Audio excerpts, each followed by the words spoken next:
Let's see here. Dot the T's, cross the I's.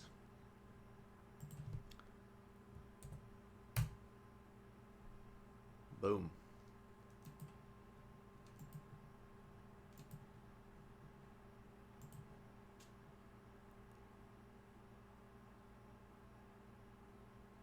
All right.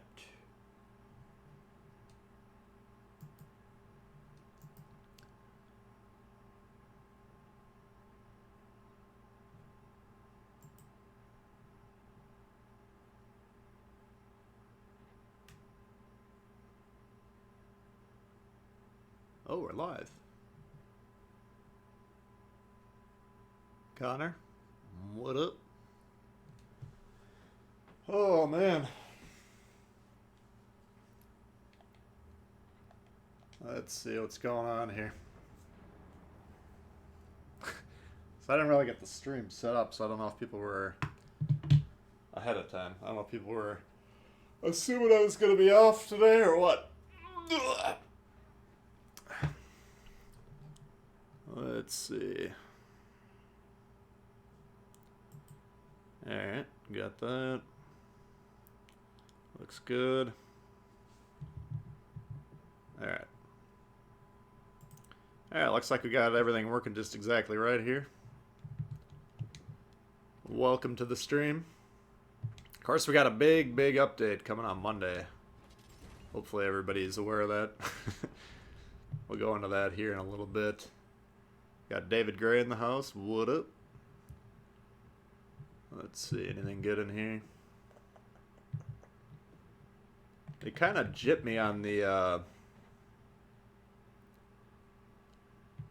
I was hoping to get enough of these Soviet coins to get one commander pack, but I didn't have a lot of time to be playing this week, and all the daily missions, let's see if they're still at.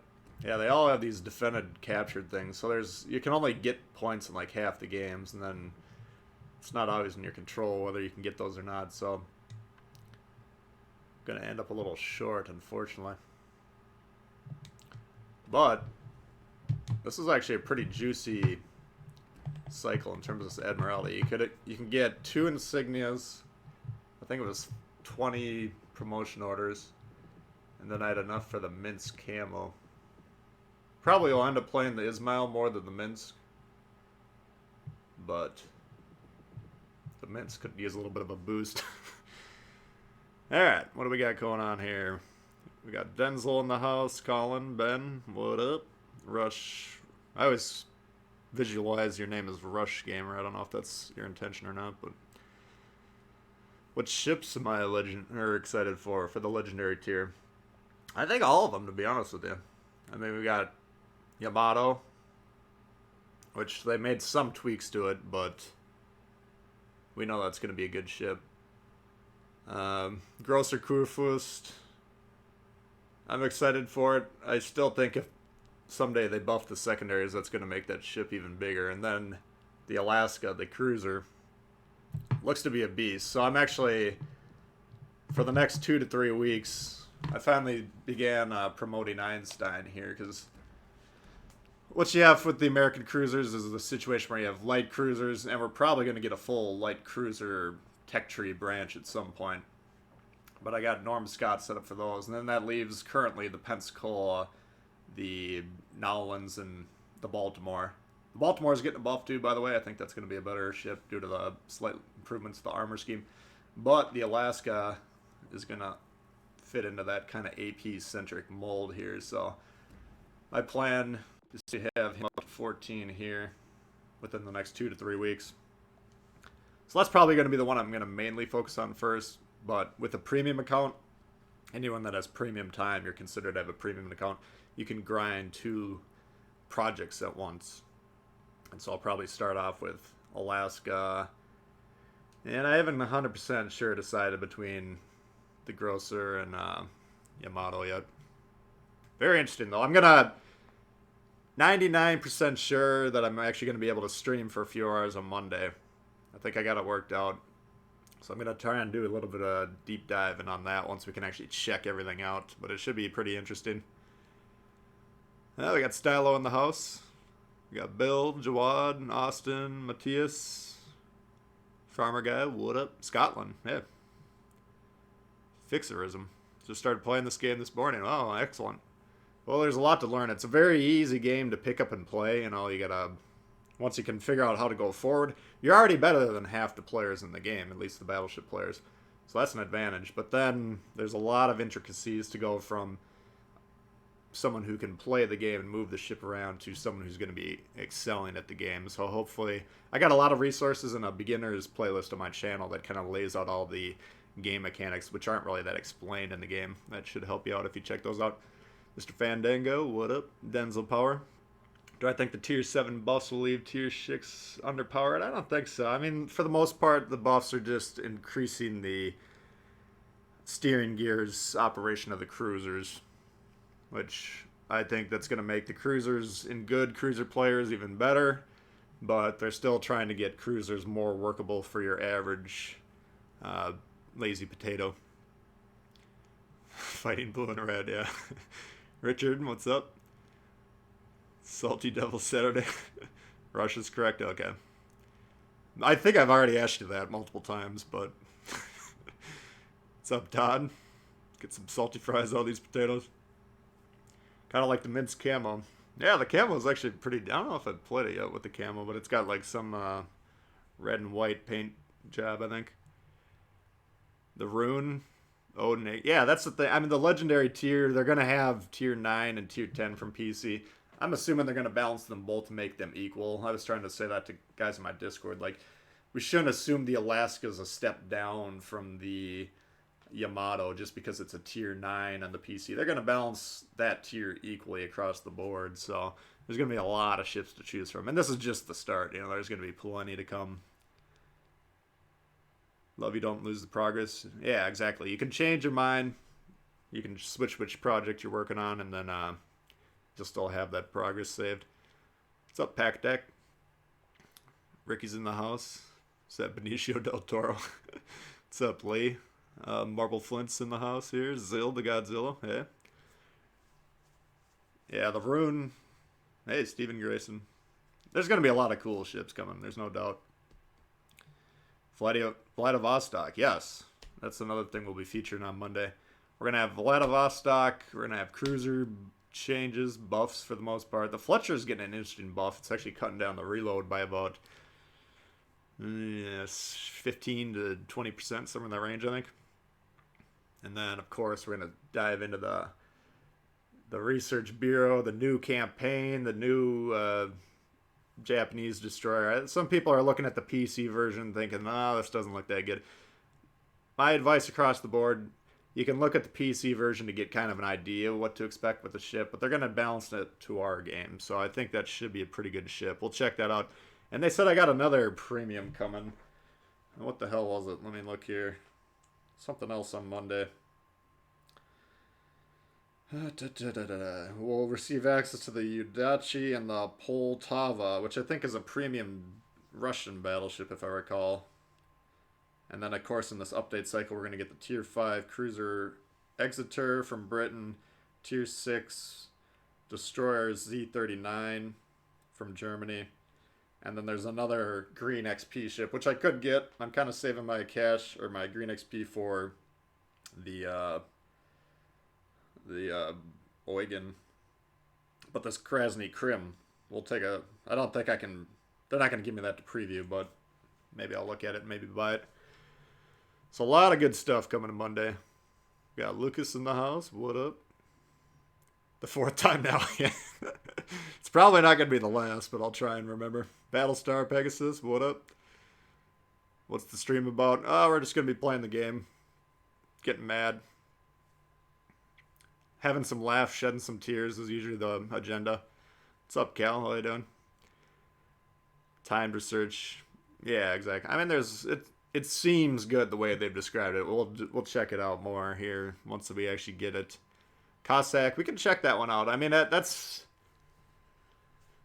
That's a ship that I haven't really found it to be amazing. I haven't found it to be bad, but there's a lot of angry people that don't have the ship that say this ship sucks because it lost a turret.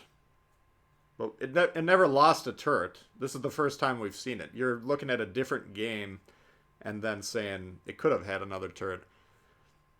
So it's a perfectly valid approach. You know, people were doing that with World of Tanks. People are doing that with this one, saying, why are we getting a nerfed, quote unquote, version of the ship or the tank? In my opinion, it's not the way to view it, but there's plenty of room for disagreement. And I think both approaches have their merits and downsides, demerits. Any new captains? No, I don't think so. I'm hoping, I'm kind of hoping we don't get any new captains for 2-3 months, so I can actually put some points into these buffoons that I've been planning on upgrading. Yeah, the interesting projects. I saw a screenshot. I think it was of the new Udachi, and it had. I'll illustrate here. It had the. Let's take a look at the Kagero. It had these 4 things right here. You know, your standard mods, but then there was one to the right of this, kind of a gold box. And I think that was the legendary mod slot. Now, whether every ship is going to have that or how it's going to work, we have no idea. But they did say, like, they implied that legendary modules will be projects in the future, so as long as they don't have the smallest, you're going to stay playing this game. Yeah. You're going with the grosser curve first? Yeah, that should be interesting. Dazzler, what's up? Mark Charles in the house. Where are the new American battleships? I don't know. Dealing with potatoes and super potatoes. Pleasantly surprised I'm streaming today. Usually I try and stream at least once on the weekend if I'm able to. 406, not 420s. I'm pretty sure I saw like Robin or one of those guys say you can pick between the 2 guns on that one. So I won't set that opinion in stone until we know that for sure. I'm reasonably certain we're going to have the option for both guns. What the hell is this? Horizon Hunter. I can't even tell what that thing is. It looks kind of like my Marlin, but with a big fucking missile going through him. Huh, interesting. Greetings from Moscow, welcome. Cossack. I mean, we can bust that ship out if you guys want to see it. I just don't find it to be that bad. I mean, if people ask me if I had to buy the ships, would I buy it? Probably not, but I probably wouldn't buy most of these premiums just because I can't afford to do that. So, I mean, it's my reviews. I try and not give a definitive buy or sell type of a rating on the premium. You know, number one, they're my early impressions. You've got to play a ship for a while before you really get the hang of it. But number two, you got to take it with a grain of salt. My reviews have the advantage of I can cover the majority of the premiums because they're giving them to me. But I'm not factoring into my decision making on the ship. I spent $50 on this, which would increase the disappointment or increase the satisfaction if you had to do that based on how the ship turns out. So that's why I generally just try and demonstrate how the ship performs. I mean, if it's something nuts like a Molotov, I might be like, damn, this thing's nuts. Or, I'm trying to think if there's been any duds. Like the Indianapolis, I'll give that one a thumbs down. Anyway. Yeah, as far as I know, they're going to do the options for the guns on that one, so. Anyway, let's bust this baby out and see what happens. You'll notice I did complete ranked. It was a bit of a disaster this season. I think my win rate this season was like 57, which is not, that's significantly lower than my average win rate. The shit I was seeing out there was just mind-boggling. Maybe for tomorrow I saved my last 4 games, you know, the rank 2 games like I did last time. I might have time to slap together a quick video, not with a commentary on all of them, but it seemed like enough of you guys enjoyed that last ranked season that maybe I'll do it again. Vladivostok, yeah, that one's gonna be good. Hopefully. I mean, I really enjoy all the Russian battleships, so I would just assume that one's kind of along the same lines. What do we got here? Maz, Akatsuki, Meihan.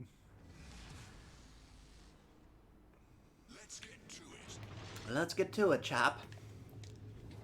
Is Vian worth a promotion push? Yes. Actually, I think I ended up putting him on my biscuit when I got to rank 2. What happened to me on rank 2 was I got to 1 star away, and then I lost like 8 games in a row. I only got knocked down a couple stars, but I was like, what the fuck is going on here? So I switched Vian over from the Atago. It just makes it harder to hit your ship, which is always a good thing, especially for Destroyer, where a couple good salvos from a cruiser can end you. So I strongly recommend Vian as a good inspiration. I've only used him on Destroyer so far, but I think you could conceivably put him on every build, and he would help you out. Got Entiels. You gave up on ranked? Yes. Maybe I'll tell you guys some of the shit I was seeing out there, but it was just... Camelot? I couldn't believe what was going on. I got Entiels of any coming in hot, right off the bat. Thank you very much. Appreciate the support. Hey, Luis. Looks like you're tuning in from Colombia. Glad to have you with us. With the player's rank is getting less appealing. Yeah, it's kind of bizarre to me. I'll watch my teammates when I die because I want to usually play the same ship. A lot of people just can't aim in ranked, which doesn't make you a bad person. If you're still learning the game, I get it, but... in terms of playing the most competitive game mode currently available, why would you do that if you can't even aim your ship or your guns? I don't understand. Oh, we got multiple destroyers over here. Better think about doing something else with our life. Oof. I mean, here we got Vian the Inspiration and Vian's perk on slot 4, which increases the incoming dispersion even more. I think it's a valuable setup. I mean, you can get that on the British destroyers, you can get it on the French destroyers, you can get it on Gurren if you want to run it on them. This is not going to be a long game. I'm way too distracted right now. You can get it on a few different destroyer lines. Oh, fuck off. Whew. Alright. Probably pay a little bit of attention to what I'm doing instead of just sailing around, jabbering on. Hate the Cossack. I mean, if you've played the ship and you don't like it, then I'm all for it. There's just a lot of people that hate the Cossack without ever playing it, which is like, okay. If it doesn't appeal to you, that's one thing, but to say it sucks might not be the... This motherfucker really wants me dead, doesn't he? Apparently not a fan of the content. Yeah, this is the main problem I had with the Biscuit in ranked, is you can get sonared by the Maz, you can get sonared by the Jervis. Really just don't have a counter at that point. Anyway, let's a look at the Cossack for you. That's actually the highest damage I've had in the Cossack. Is the Prince Eugen worth it? I don't know. I mean, I can't say until I've played it. It looks pretty damn good. It's basically the Hipper with an improved turtleback. Maybe we can try that one later when I'm a little bit more focused.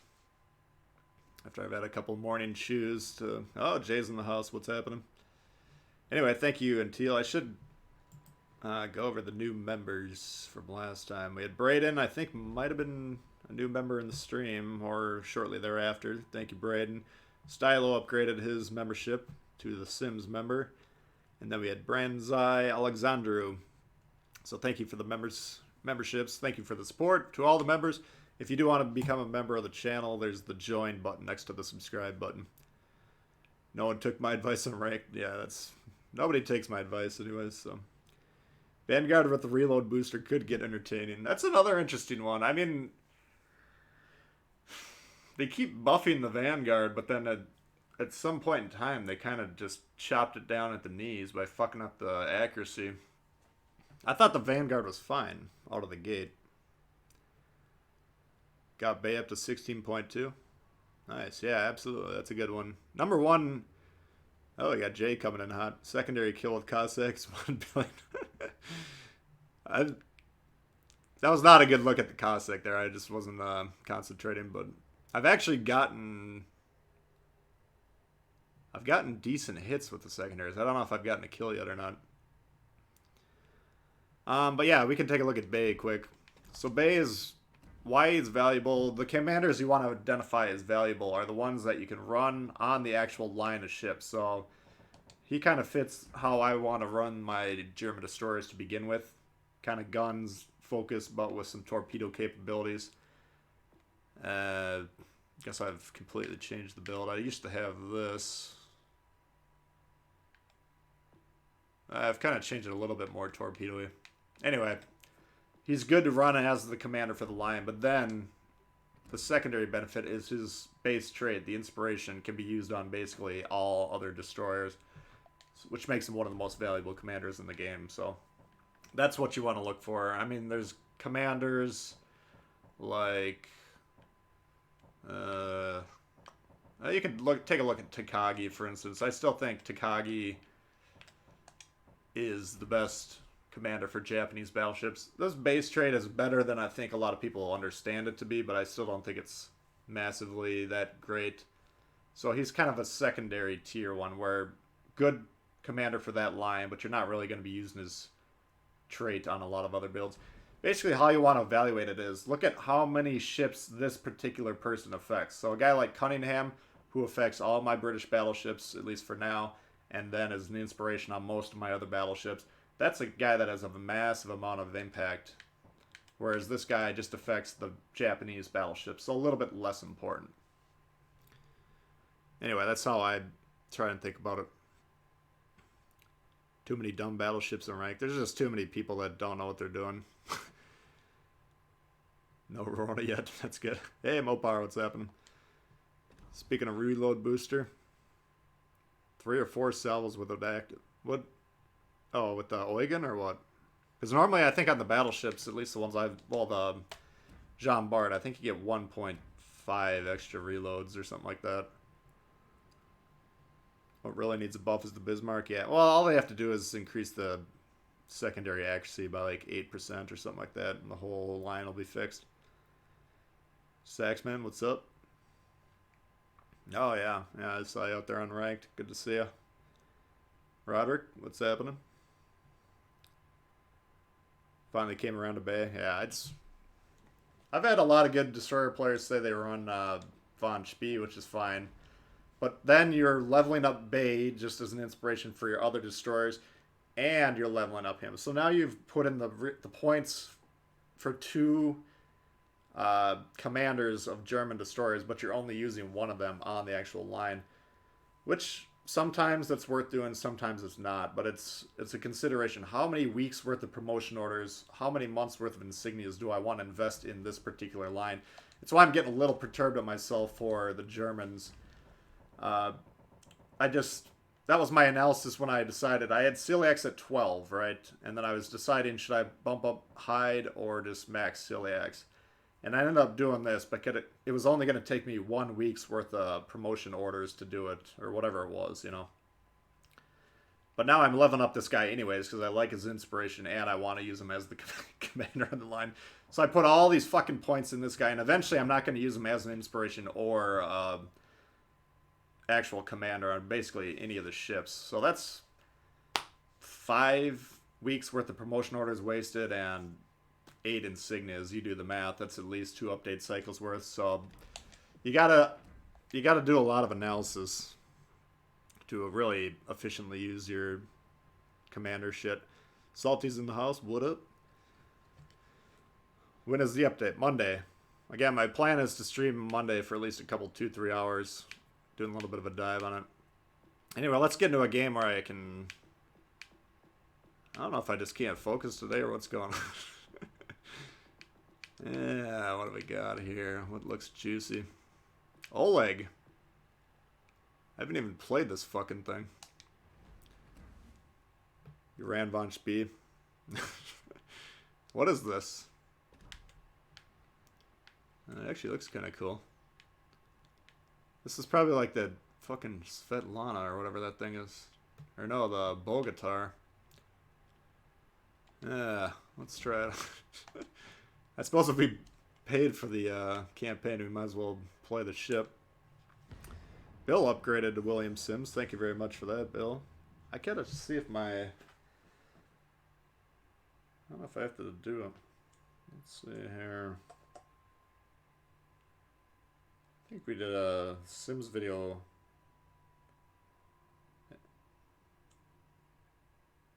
Yeah, I gotta do one this weekend. That's what I thought. I'm not gonna have time to put one out today, but I can probably get one up tomorrow. Tomorrow evening.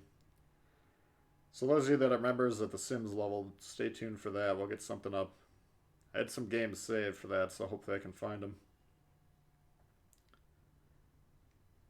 Alright. What do we got here? Oh yeah, this thing.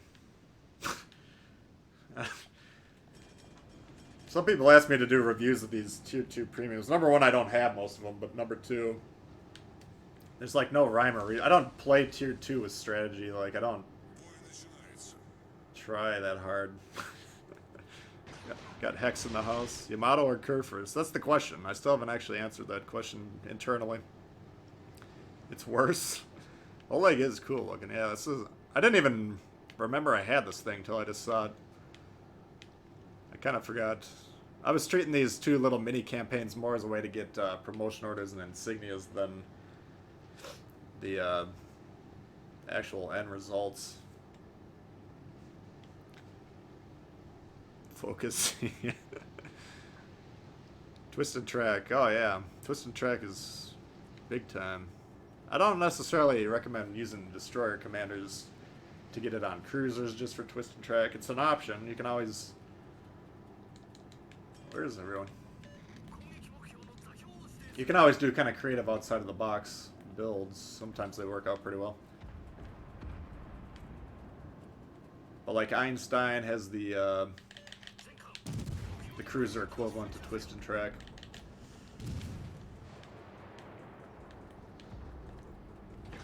You gotta be pretty broadside to hit this thing. Oh, they got Ace coming in hot. Oh, you guys are going to town today. Appreciate all the support, guys. Thank you very much, Ace. You'll get the Campbelltown. Yeah, that was... I think that was the first Goofy Tier 2. Oh. Ew. Wow. Apparently the guy didn't put artillery plotting room on his build. Yeah, I'm pretty sure... Isn't the Campbelltown the first... I can't remember. They've been coming out with a lot of them, though, but for the, like, the PS Plus members or whatever the equivalent is for Xbox. Yeah, Einstein has Twisted Track. It's the one that affects the radar/sonar duration, which that, on its own, I don't find that attractive. If you were in a division with people that actually would shoot at what you're radaring, cool. But the Twisted Track is very interesting. So that's how I got them set up right now. Does this thing have torps? No.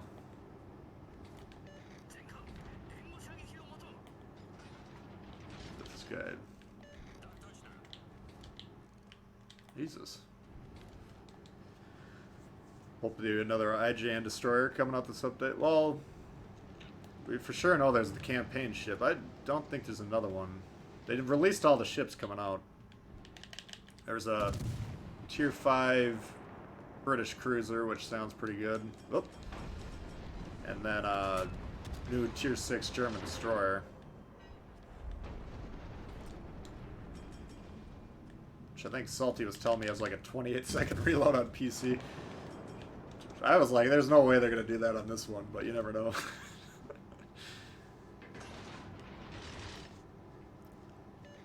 Smith. Well, yeah, the Smith was first.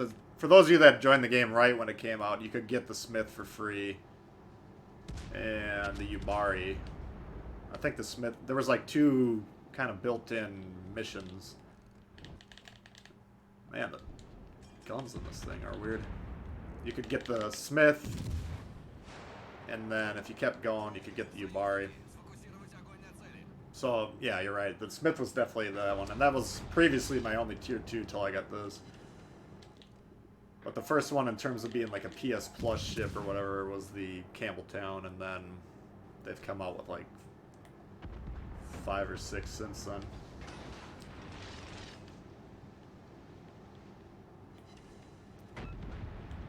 Alright, what are we doing here? Man, I'm really not focused on playing the game today. I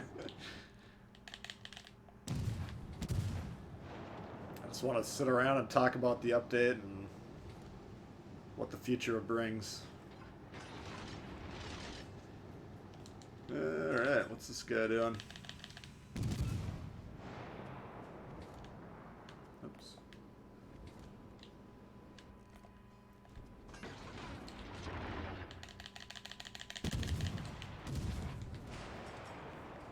Bari was the early mission reward, yeah. I'm pretty sure there was the same group of, it was like the same mission chunk or string or whatever you want to call it. I'm pretty sure the Smith was the first half of it. And then the Yubari was the end.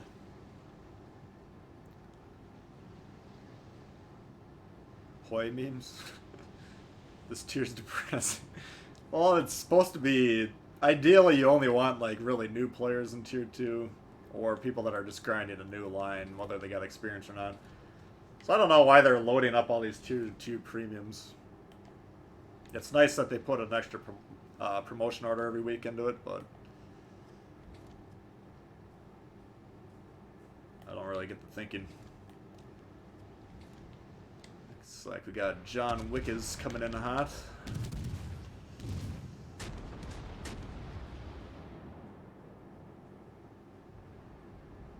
Ooh, Svetlana. I should shoot the destroyer. Looks like that guy's shooting Svetlana.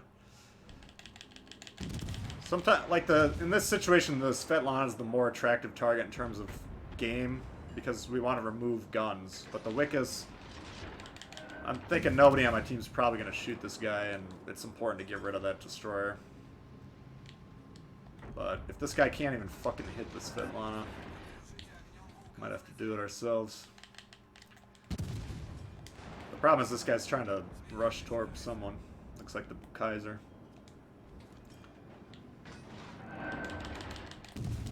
Did I miss? What?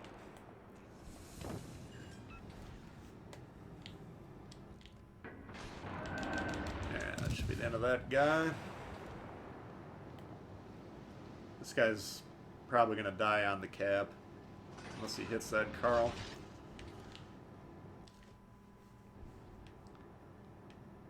Another Russian BB coming. Yeah, that one's coming out tomorrow as well. That'll be. We'll check that one out tomorrow as part of the stream. It's gonna be bizarre.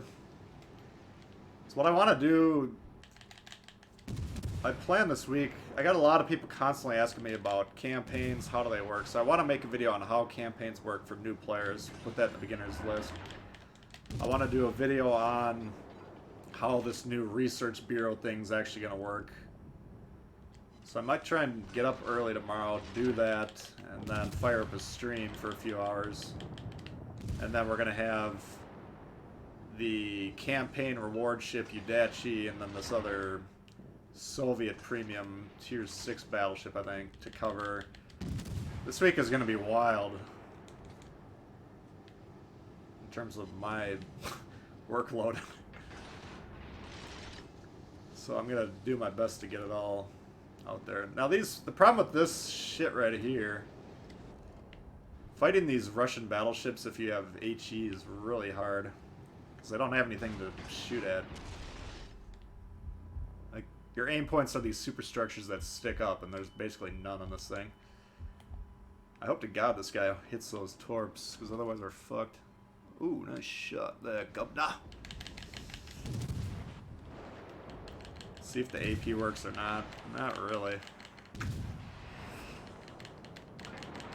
Yeah, it's just sometimes these Russian battleships, if you don't have the right guns, they're hard to deal with. I guess we can shoot them in the nose, maybe. Like this guy's I was gonna say he's about to die, but he's not. Oh, he's shooting back at me. I'm the more attractive target because he's determined that guy's way better and can't be dealt with. That's embarrassing.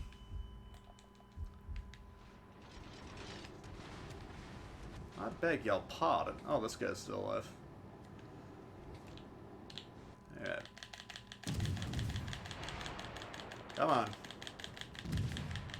There we go. Like the Arkansas, I feel like I can deal with that.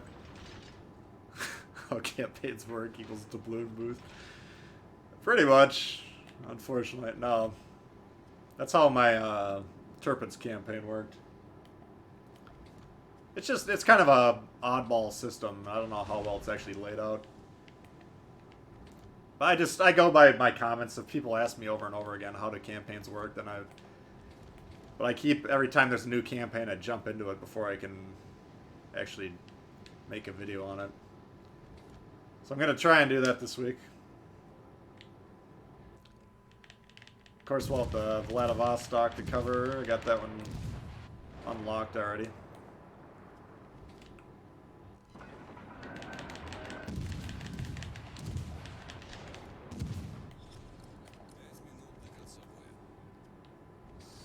Jesus.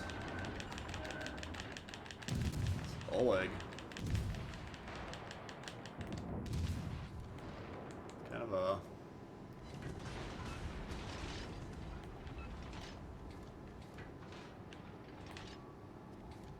Kind of a bummer. These guns just don't have any punching power.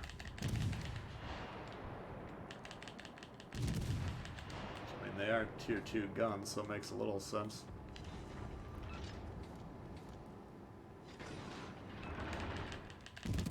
Why is everyone shooting at me? Oh, he's playing it right. I'm low health. He wants to get rid of guns. Ooh, things are heating up for you there, Chief. Come on.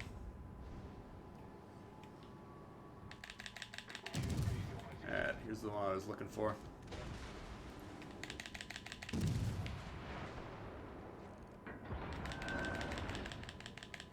Come on. Man, the traverse on this shit is... Son of a gun. Yeah, that's not my favorite ship, I'll put it that way. Still use Smith. Yeah, I don't love the Smith, but I guess I'll probably stick with that usually for my weekly. I can't imagine I'll probably ever wind up with a good tier 2. I think this guy can win, though. He's been playing pretty well. The Carl's basically a one-shot. If this guy doesn't get blown out of the water right here, this should be a win. But Charlie Boy here's been playing pretty well, so... I believe! Jeff Momo? Aurora equals Oleg? Is it the same thing? Yeah, I don't know. I mean, maybe I should just get PS Plus and do reviews on all these things, but I just don't like to play tier 2, really. Nice. That should be a win. Let's give Charlie Boy a round of applause here for carrying. Gonna buff the daily rewards should always be the balloons. No. I don't. I mean... It'd be nice, but the doubloons are the doubloons are what keep this game going, you know? Like if they started just giving them away and nobody had an incentive to buy them, then the game would stop existing. Or they'd find some other way to get money out of everyone. Do I have a bug where even though you move your analog stick, the ship doesn't move? Yeah, what happens is there's two ways that can happen. Number one, if you're engaging the left stick to turn, let's say you're turning to the right, and then you check your map, what the game does is it resets to center how it's perceiving the joystick's position. So you basically what you have to do in that situation is let the stick go back to vertical, straight up and down, and then you can turn again. So it can happen if you check the map, or it can happen if you're pinging the comms while you're in a turn. Then it'll throw your rudder off. That thing has been in the game since day one. I don't know if it's a bug or if it's just the way they designed it, but people have been saying fix this for over a year now, and we'll see if they ever do or not. Who knows? Campbelltown's the tier 2 dream. Yeah, that'll be nice. I guess that will be a tier 2 we'll get here once the Research Bureau comes out. That's the one they packed full of dynamite and rammed up the German ship's dockyard, right? Charlie Boy did nail it. Yeah, it was a very good job. It's really sad when you get more competent teammates in tier 2 games than half your fucking rank games. Stealth units ruin games. The vision aspect is... It's important to understand. Once you understand it, everything... You become a much better player in this game. I mean, I don't... Battleship players that don't understand vision get fucked up by destroyers all the time. Then they hate destroyers, they hate the vision, they hate so on and so forth. You know, if I get torped, it's my fault 9 out of 10 times. Unless the guy's making a really great play to corner me or something. Oleg is more secondaries. Don't want carriers or subs. I think, I've only watched a couple games with the subs, and I think they're still... I don't know if they've determined what their final form will be yet or not, but... I'm starting to think subs could actually work. The problem with destroyers is, or carriers, is they would remove the destroyer class by putting them in there. Because you could basically scout the entire map for the entire game. And destroyers, from what I understand, get fucked up on the PC version. So, if you like destroyers at all, you really should be rooting against carriers. If you hate destroyers because you hate being spotted all the time, then you should be rooting against carriers because you will never not be spotted. If you don't like getting bombed from the air with no way to defend yourself, you should be rooting against carriers. And other than that, maybe you're interested in carriers. I don't know. But there's a lot of downsides. CNOP I was thinking about. This one I actually still haven't ground out. Yeah, I got 15k left. What is this? Oh, the targeting. The range. Yeah, that's not massively important. Why don't we bust this guy out and then we'll probably play the scene up a little bit. Fletcher's looks interesting now. I think that ship should be pretty damn deadly.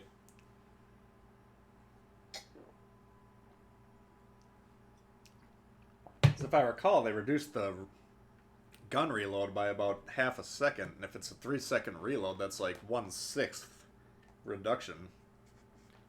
Which, if my math holds, I think is 15-16%, something like that. Ranked is bad for your blood pressure. I was just praying that my neighbor wasn't in the back, like, having a fire last night or something, because I was screaming at the top of my lungs. It will... Every time you complete a rank season, you are shortening your life by at least a month. Like, it's the most... You want warnings on cigarettes or chew or whatever? Ranked needs a fucking health warning. Alright. Boy, Nishinites, you said it, man.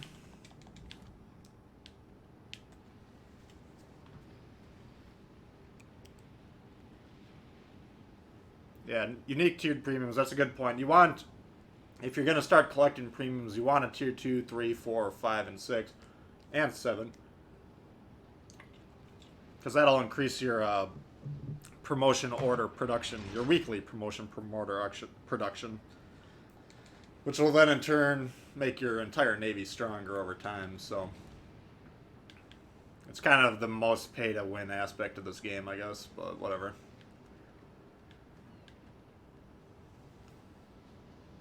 Three-second reload on the Fletcher. Is it 3-5 now? It's going down to 3? Maybe that's what it is. Hello, Governor. Ooh. Radar tier 4 too much? What's got radar tier 4? Thank you, Jay. Appreciate that. Budione is at tier 5. Oh, you gonna turn or no?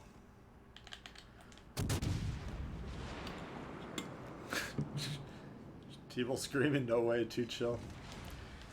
Honestly, in my normal day-to-day life, I am about as chill as you're gonna get, but this game brings out the crazy in me. Alright, so I'm getting way too far forward compared to how I'd rather be, but what I'm going to basically do is wait till this Ismail shoots, since he's just looking at me. You know what? Fuck you. You want to do this? Well, we need to absorb the shot and then we'll turn out. There you go. Oh yeah, babadanya! Oh, he got me right back.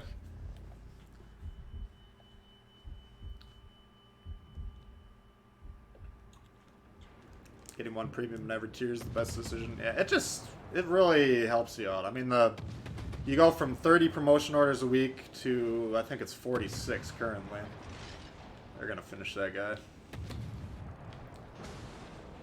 Hello, Peter.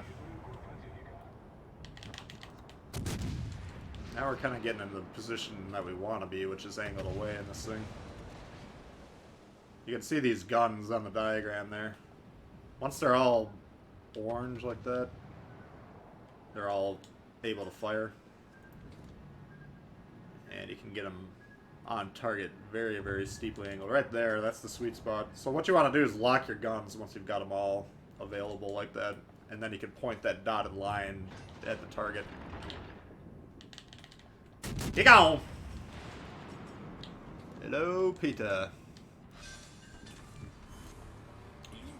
Precision, what up? Good trade. I mean, that's... Oh, shit. That's not a good trade. Ah, I did! I did not know those guys were there. Why did I not know them? Because both of my fucking scouts are over on the one wing in the back. Excellent positioning for destroyers. They're not even fucking capping. They're behind here. But that's my... So initially you blame your team. It lets off the steam. And yes, that's a major mistake. But then, if you want to improve, you have to say, ergo, because I didn't have the spotting there, we didn't know what was around that corner. And coming around broadside was the mistake that I made. So I should try and prevent that in the future. If you can calm down, blame your teammates, get it out of your system, and then process what you did wrong, then you can actually improve. But that's what's going to happen. Russian battleships, you get shot inside, you blow the fuck up. Like we did to the Ismail, like that guy, the Byron or whatever, did to me. You cannot take shots in the side. You can get away with it in New Mexico. You can get away with it in certain ships. You cannot get away with it in the Russians. Vozbadanya. Yeah, I have no idea what these guys are saying, but I just love screaming whatever they're talking about. Alright, let's see. What do you guys want to see? Anything fun? Atago. Oh, that's interesting. You guys know how to get me riled up here. Alright. Why don't we try and turn off the... Let's listen to these Japanese ladies for this one. How do I do this? This is what sucks, and I've told them to fix this. Right now, the Nationals have priority over the Commons, but the goofy Japanese anime shit is located in the Common. Why not, when they're tiering the priority of the voice mods, put the Japanese ones over the National? Because most of you guys paid for them.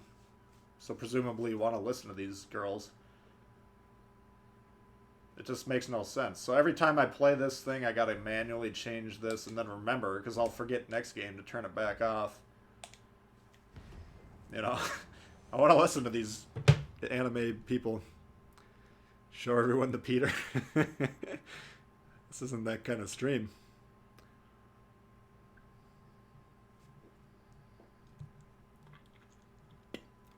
Do I ever use voice chat? No, I would just be yelling at my team the entire time.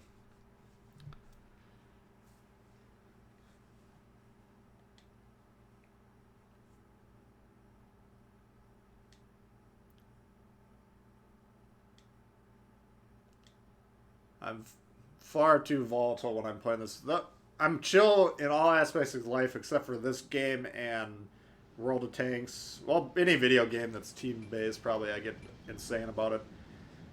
But that and driving is when my inner demon comes out. Look at all these anchor icons. Other than that, he'd have a hard time riling me up about anything. Oh, here we go. I haven't heard you for a while. Okay, what do we got? Oh, domination. Alright.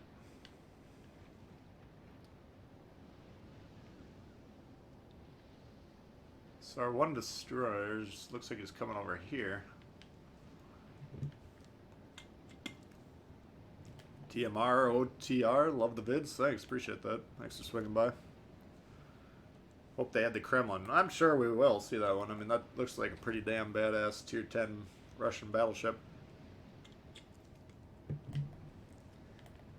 You know, we'll see. I mean, the fear that I have about the legendary tiers, they're saying it's going to take a couple, 2-3 months to get the ships usually. But if they end up adding like 50 of them, I don't know if they'll end up changing how long it takes, or... Let's try and blast this fucker. If I can get the guns loaded. No! Yeah, I'll get the back guns on him. Oh! We cleared the entire salvo. Come on. Oh.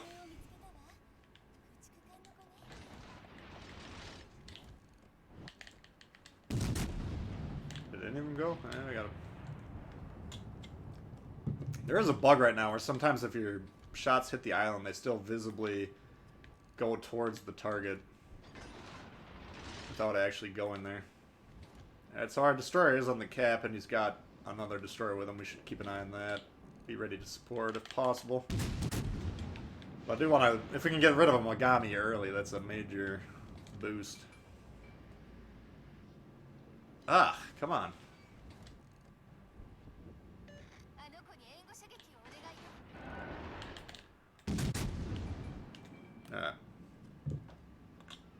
Doesn't look like they're getting on A. I'm going to try and grab that before they do.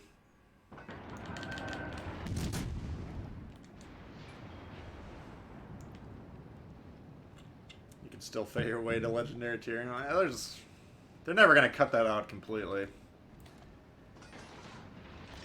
So it's going to take a longer time to do it, I think.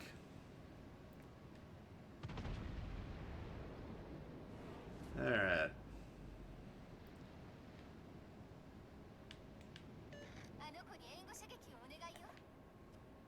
Why is this guy not dead?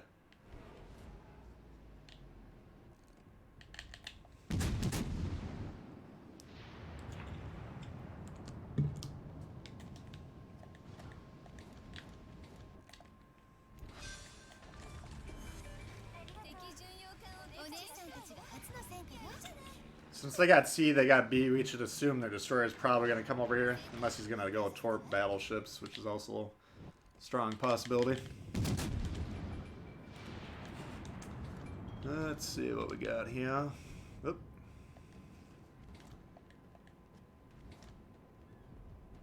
Yeah, we're up big on score now, but they have 2 caps, we have none, so that's not going to last very long.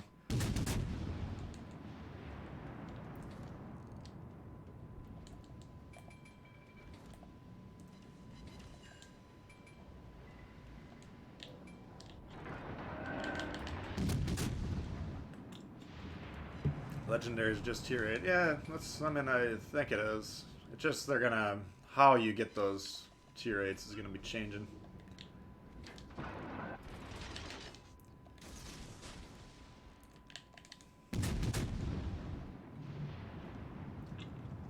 That might miss behind them there. Let's see.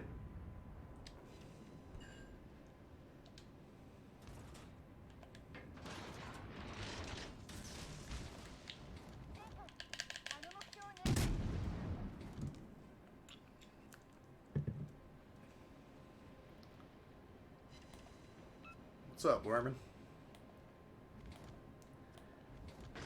Yeah, it's not tier 8 compared to what the PC is. He's saying it's our tier 8. Like, we have tier 1 through 7 right now, and then it's essentially the top tier. They're going to put tier 9 and tier 10 ships from the PC and rebalance them to be our top tier, tier 8 type of a thing. Oh, these guys are getting melted. Alright, so looking at that destroyer, he's got 2 cruisers in the area that should be able to block him. I mean, he's got that battleship all the way to the east that he's probably going to have a good chance of nuking. Looks like whatever cruiser he's got over there is disengaging. Look at this guy. What are you doing? Get on the fucking cap, man.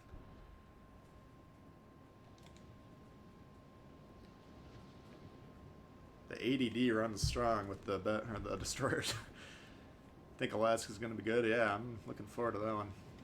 Finally getting some points into my heavy cruiser American build. Oh, David Gray upgrading to William Sims. Appreciate that very much. Like I mentioned earlier, I'll be trying to get something out tomorrow night for that, for those members. Try and do a special video for them every other week. Try and make it a little bit less, something unique compared to what I normally are doing for the videos. Man, the AA on this thing isn't that good, is it? Basically under this plane for 30 seconds.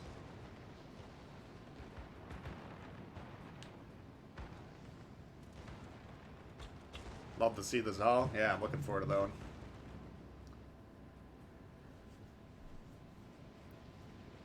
Out of town, so you're getting your legends fixed through very nice.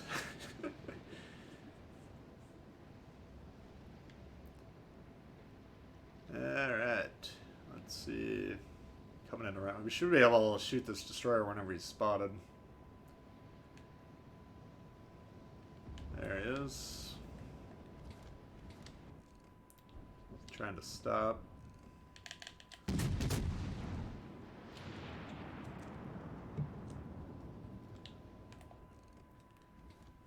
Ah, just over him.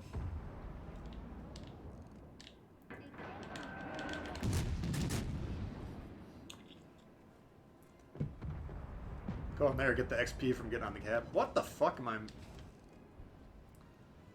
Like a kill shot to me. Yeah. Now we're gonna have free shots with these guys as long as they're spotted.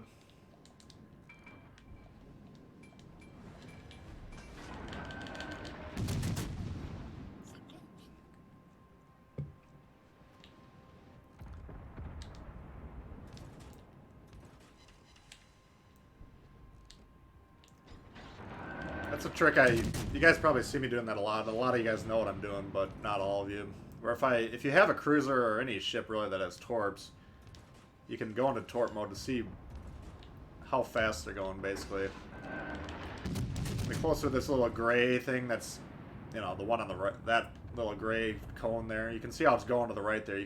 That's when he's speeding up. So the further away from that ship is, the faster they're going. And then if it goes back towards them like that, then you can see it's he's slowing down. So it's a good little tool that you should be utilizing.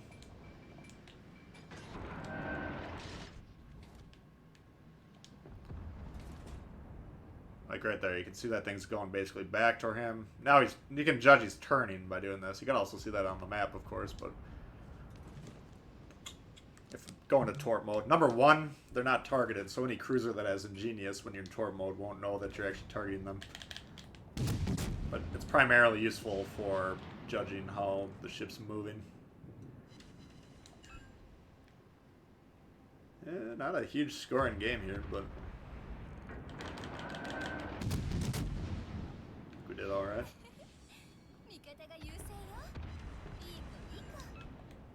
Eco, baby! Poor Turbids. Yeah, I didn't have nothing to do, really. I mean, I put out that cruiser video yesterday, and a couple comments on there were like, this proves that HE spammers are bullshit or whatever. It's like, no, it proves your teammates need to focus on spotting. If you watch that game, their destroyer was busy trying to torp battleships, which is what destroyers normally try and do. If he was spotting me, then their team could have blown me out of the water very quickly. You would never have seen the game because I wouldn't have put it on a video. But if your destroyers, all they want to do is torp battleships, then they're going to not do their job. It's like that first game we saw on Land of Fire where they're sitting in the back not spotting. There's nothing... Spotting is way more important than torping for destroyers. How would you like a 10,000 game invites? Yeah. Well, that's why I turn off my notifications. And I go offline on this, so I don't constantly... It's not that I don't want to play with you guys, it's just I can't play with everyone that invites me every single day.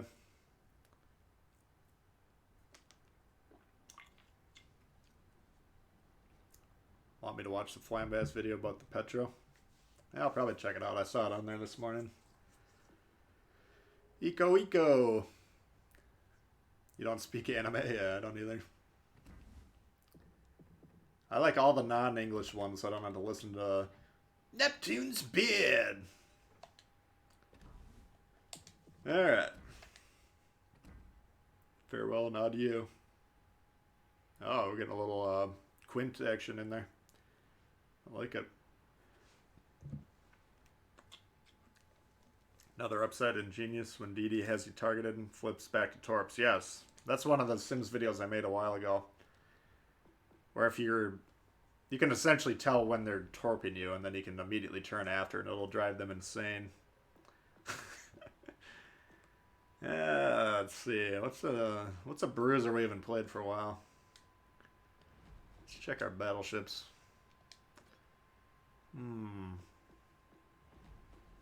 Yes. I like what you did here. Yes. No!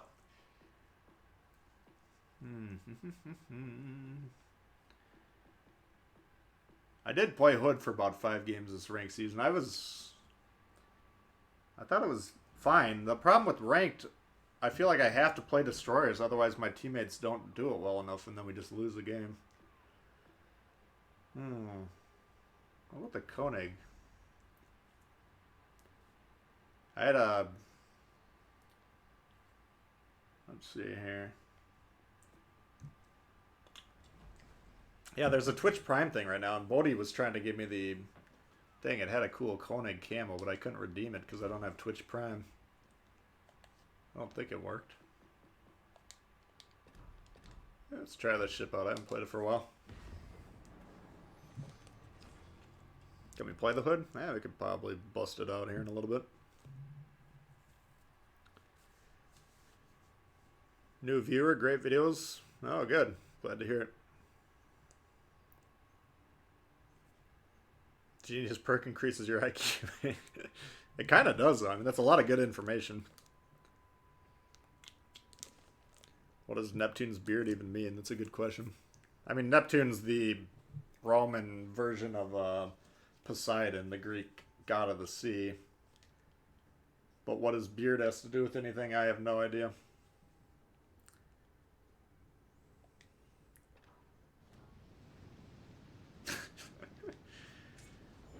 Yeah, looks like we got another excellent turnout today, guys. Appreciate everyone for tuning in. Hope everyone's having a great weekend. If you do have half a second, if you don't mind hitting that like button, that does help the stream out. Gets it promoted more by YouTube. Helps my channel. And it's greatly appreciated.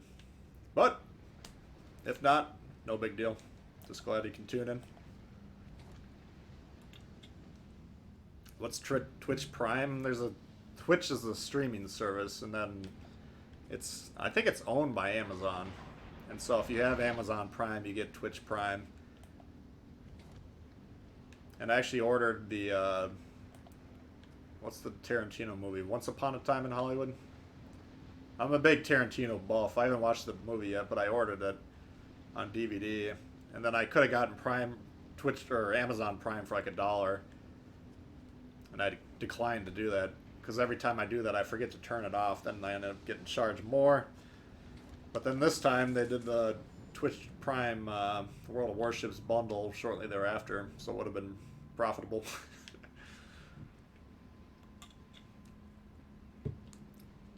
But anyway, if you have Amazon Prime, then you have Twitch Prime automatically. You just need to set up a Twitch account and then link it to your Amazon account.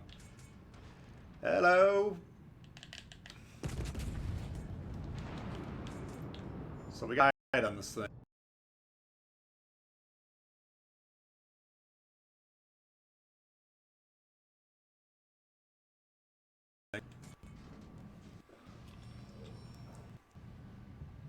Neptune's bearded clan.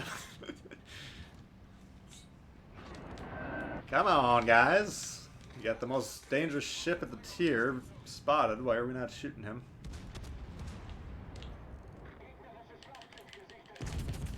Can't tell if this guy's barely moving or what. Look at that torp! Woo! Launch those torps. Nice fucking salvo right there.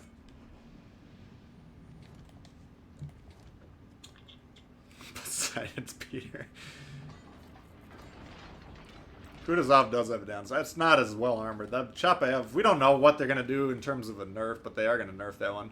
The problem with the premium ships is they're very, very, very hesitant to ever nerf them whatsoever because people paid money for them.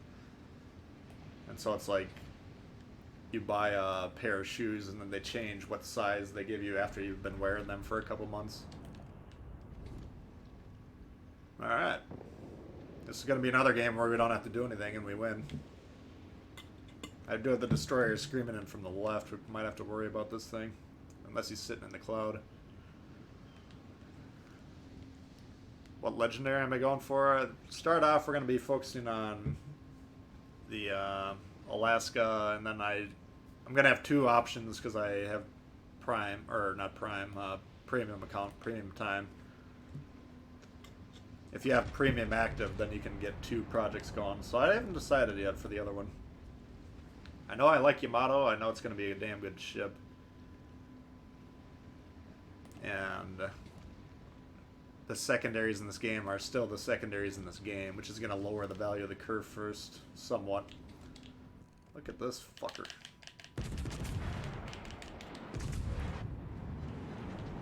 Hide!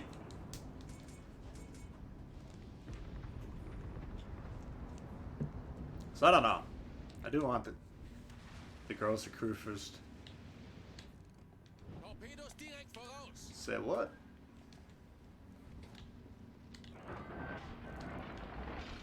I think he's about to move forward. That's why I'm not shooting right away. Let him get going, then we'll shoot him. Come on. These German battleships, I tell you.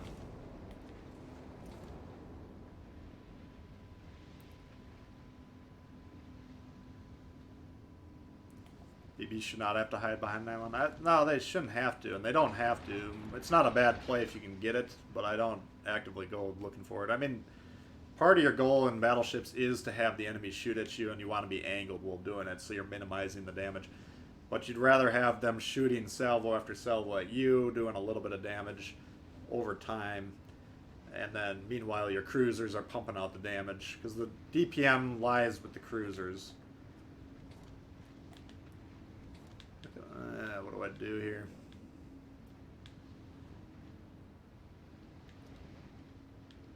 I gotta go down here. This guy needs to get the fuck out of there. Going down here, I'm not afraid of Emerald. Peter, if I can hit him in the side. Flick his Peter in the side, then we'll deal with him relatively quickly. It's just the problem. You've seen me shooting at these destroyers throughout the game, and we're not really hitting them because of the Germans.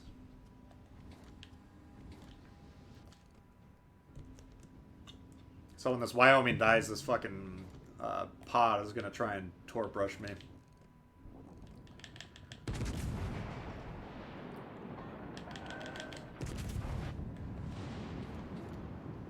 Come on. God.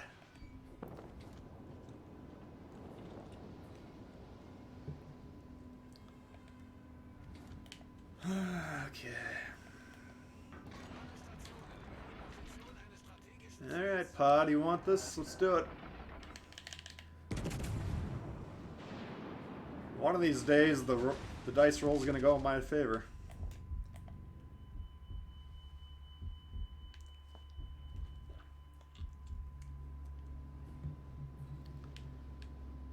I mean, the pod, he can...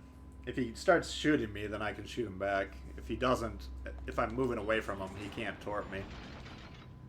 So we're kind of minimizing them. Basically, what we're trying to have them do is kill that last ship up north, then get on the cap, because these guys can't get back to the cap to defend. And if I can stay alive long enough, then I can effectively defend the cap on my own.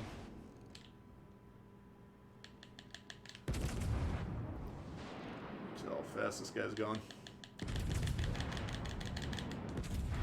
Jesus. It was angled in a little bit. Maybe I just shot over him.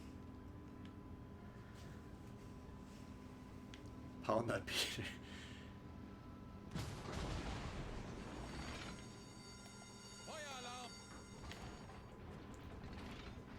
Oh, you little fucker.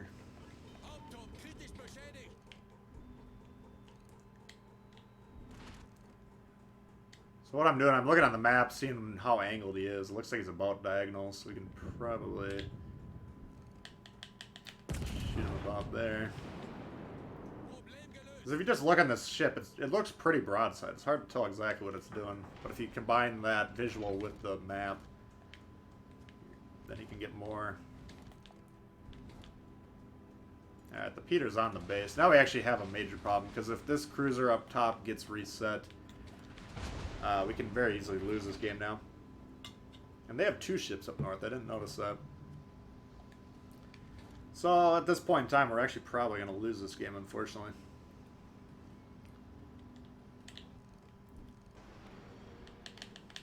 Jesus. Come on. I'm going to have to go broadside to the Peter, who could definitely blast me with a face full of Peter.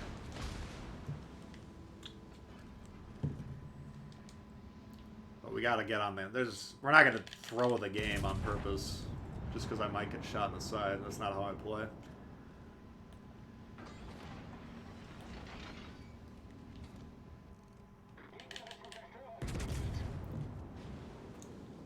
There's the pod. Where is he? There he is. So now I have to go back broadside this. I cannot fucking hit anything with this ship. It's the Germans. No. There we go. Now we should be able to win. If that battleship can't reset our base. This is, I mean, you're putting a lot of eggs into one basket if you're trying to win by capturing. Problem is, this guy, the Peter is going to kill me. We know that already. And so, the only reason we might win is that battleship up there is running away, and he's probably getting out of range to reset our base.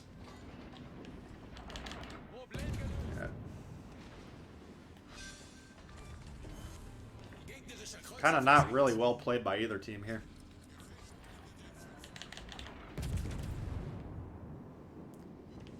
Come on, give me access. Pod has a very quick torp reload. Whew! This guy's shot. Smoke fire penalty. Just trying to get the resets while our team captures. There we go. So that was way too risky. I mean, if we got one ship that wants to go up there and cap, fine. Preferably the destroyer. You're going to win a lot more games defending your base. That was kind of dicey. A little bit dicier than it should have been, but we'll take it. What's up, Nicky Plays? Soviet Russia repeat about aggressive BB player, so don't assume I stay back. Oh, you gotta go, Mopar? Alright, thanks for hanging out. Oh, we did get our daily boost now. Fuck.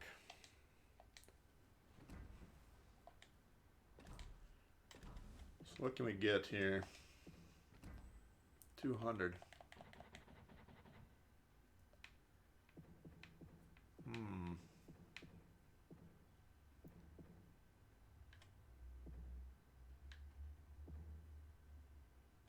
Boosters.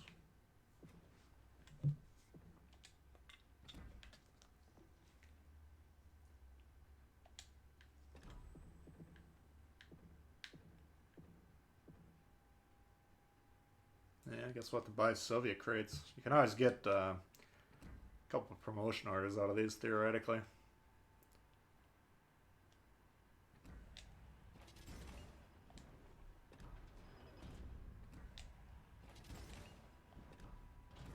But the crate itself would have been a little bit more valuable. I just don't have enough... Didn't have enough time to play this week to get those. The Edinburgh? It's not a bad idea. Chat stops when it's a good game. I'm always trying to find a balance of like looking at what you guys are saying and interacting with you guys and actually focusing on the game, because every time I'm looking at the chat I could potentially die, you know. Yeah, I got a bunch of dog shit. Nothing. Alright.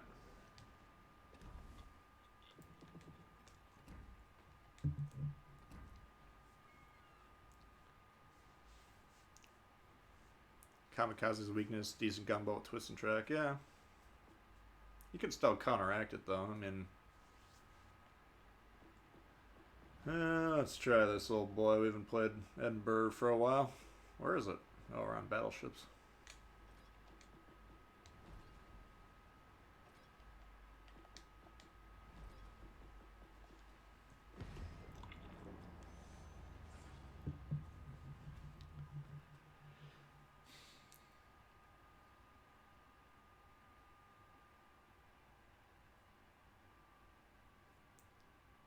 Torps are easily detected. What are you talking about? Kamikaze torps? Yeah, all the Japanese torps have the longest detection ranges. But if you get hit by them, it's like getting run over by a semi going 100 miles an hour, so that's the trade-off. Should have waited till 2 more. Well, the problem is I got today's 15, and then there's going to be 15 tomorrow, so I wouldn't have had enough to hit that 250. Because the problem is I had limited time this week, and I ended up wanting to finish ranked, much to my immune system's despair. Since stress weakens your immune system.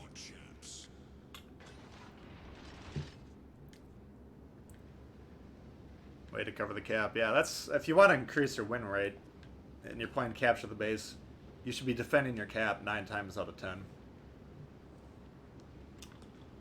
There's certain situations, it comes from game experience reading the opportunities to cap, but usually if you see me getting on the cap and capture the base, it's to number 1, stop them from getting points, number 2, to potentially have their ships turn around and defend the base.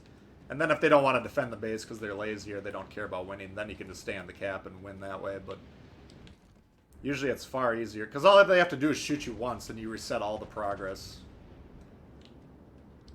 Alright, what do we got here? Kutuzov would be... Let's go. Oops, shit. They always change the positions of all the consumables.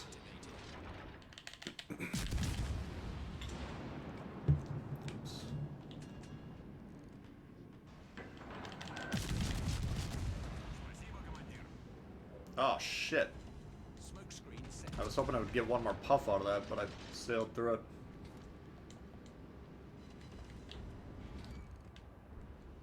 Fuck.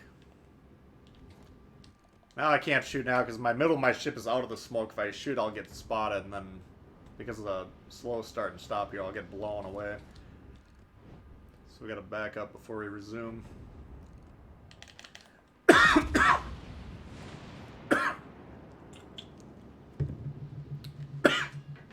Excuse me.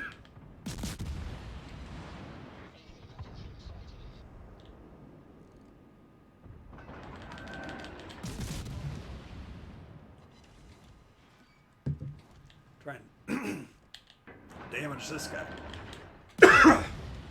Ah! I'm dying.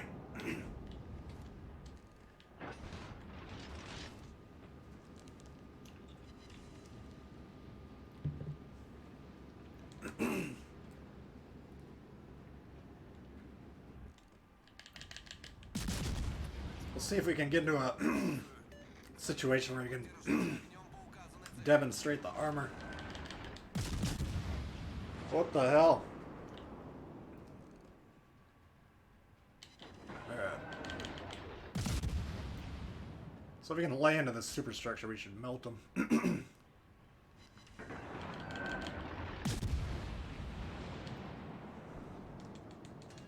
Keep an eye on the smoke. When it's about to run out, you gotta be moving.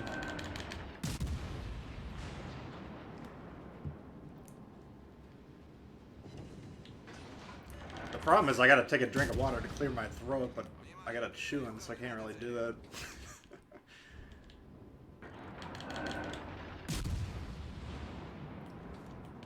Alright.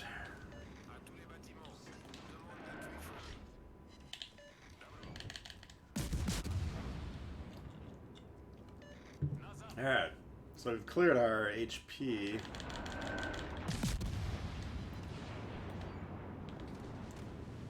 Oh boy. It's like this guy right here. Since we got our side protected by this island, we can kind of nose in on this guy. To do that, we should actually nose in. Then just fire front guns. But he won't have the opportunity to do much damage in return. So even though we're doing lower damage in terms of our output.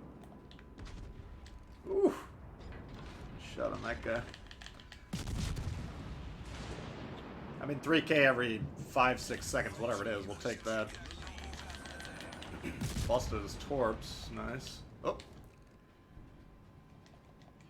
This guy might be worth swinging the guns over. Especially if he goes broadside.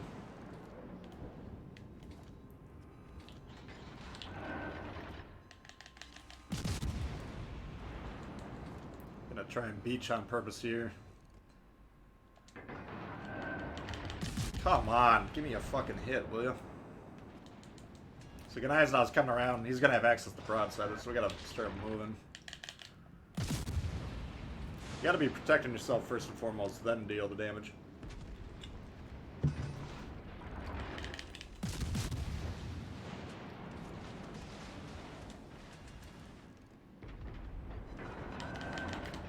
Alright. Another ass kicking.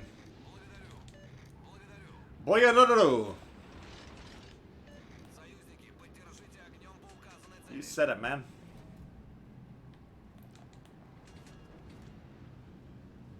Nobody fucks with the Edinburgh.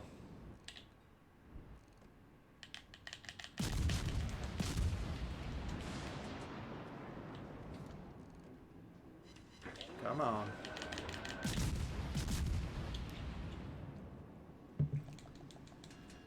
Alright, what's next? Gnaisnow.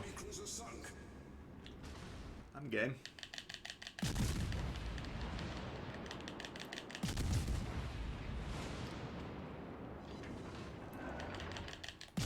A lot of people got their Edinburgh set up with radar. I don't think that's a bad option. I've never actually tried it with the radar.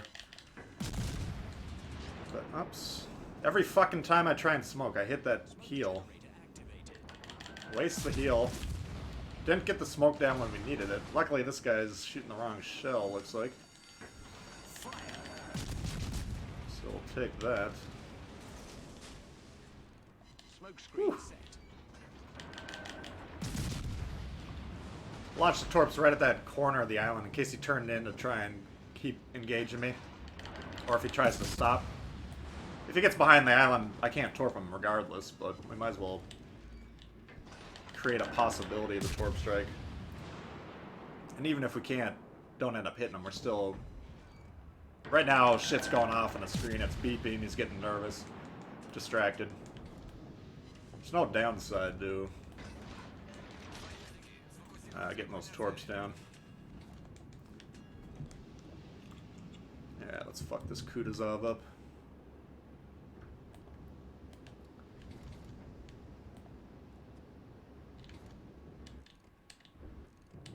Nice. Alright. Edinburgh is a beast. This is, I mean, you can definitely make the case this is the best Tier 7 cruiser. It's tough to beat the chop I have right now, but that ship's kind of a little bit broken.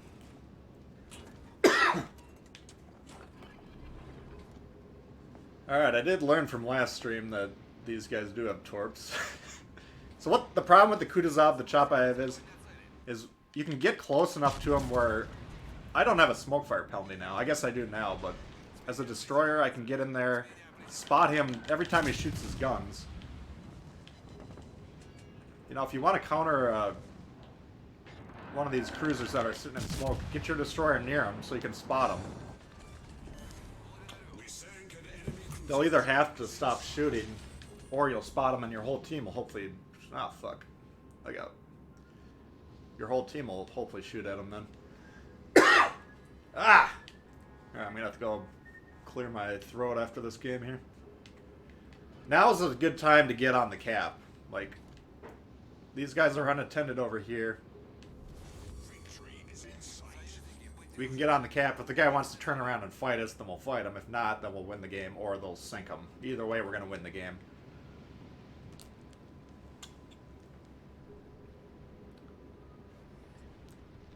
Taken over by the Russian cruisers, yeah.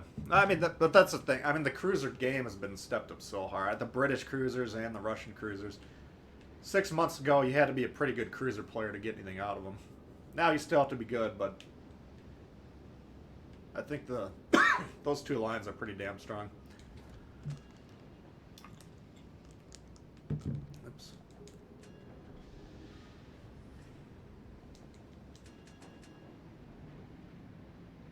What we didn't demonstrate in this game, though, the chop I have, the Edinburgh, the hull armor in the front is so strong that if I get close range to a battleship, I can just go nose in on him, and all he can shoot at that point are my guns or my superstructure.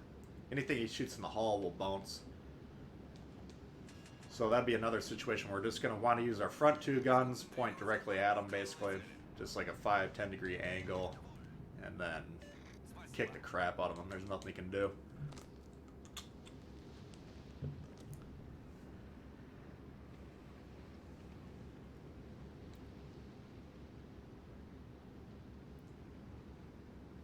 Refuse to play Russian ships or use their camo? Yeah, teach their own. Alright, well this one's wrapping up. I'm gonna go get some more water. I'll be right back. You guys can give me ideas for next game.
Alright, looks like I pulled that one off.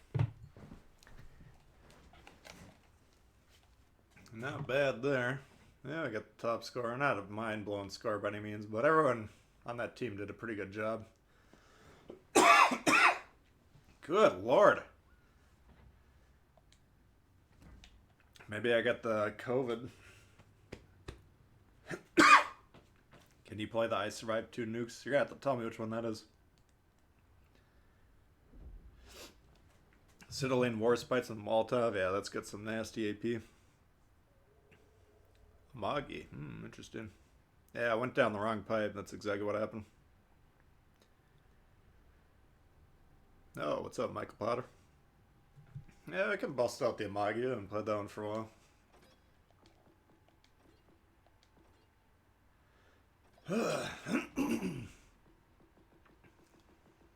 Yeah, choose the dumbest drug you can get addicted to.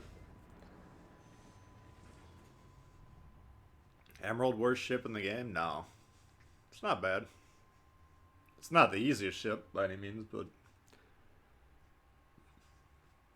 I mean, the Dene, I played a game in the Milwaukee last night, and I settled it like 3 times when it was angled with HE, so... Mikasa, I don't have that one.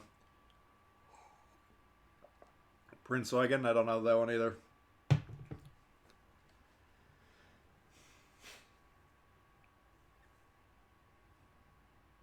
Alright. God. I think I might be dead here in about an hour.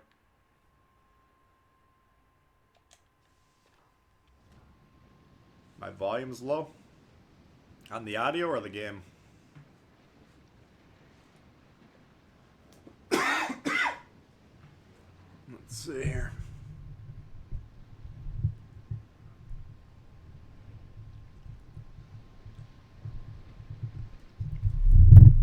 Yeah, I turned the mic up a little bit. God! Swing high Tsuita.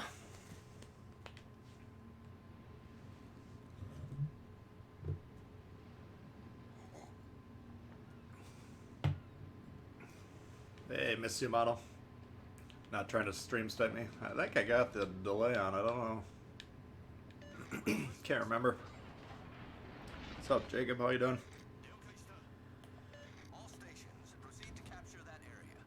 Okay, what do we got here? 2 Akatsukis in a division with a chop. Wow, Jesus.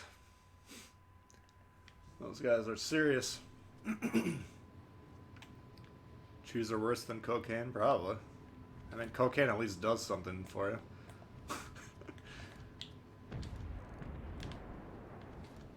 I mean, nicotine, once you build up into tolerance to it, I haven't had a buzz off nicotine since I was like 14. No, not like 16 probably. I didn't chew when I was 14. That would have been amazing. Oh, look out! Oh, come on, Takagi. We need you to hit that. 4 overpens. That's the one thing with the Amagi. The guns are so beastly that light cruisers are going to have a hard time blasting. Yeah, we know there's no destroyers over here. Good God! Vanguard. I haven't seen a Vanguard land a shot in like 3 months. Oh yeah, we can do that too.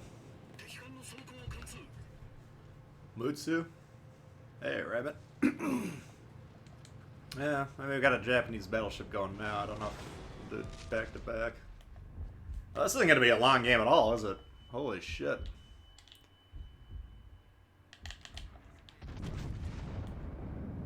Alright. So blind firing behind the island, I cannot possibly hit this guy, because if I aim here where he is, that's the aim point, but I would hit the island, so... We need the Atlanta to fucking radar. What are the odds the Atlanta's going to use the radar? He actually used it. Amazing. Yeah, fuck that.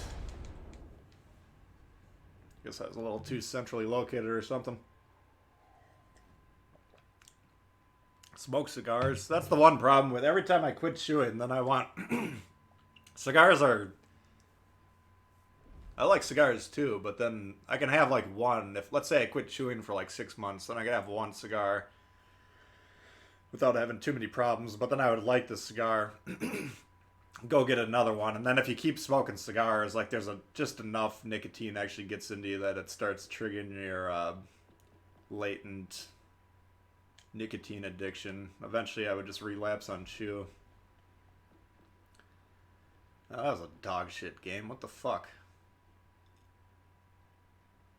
I'm surprised that Vanguard was sittling me that angle. I thought I had a better angle than I did, apparently.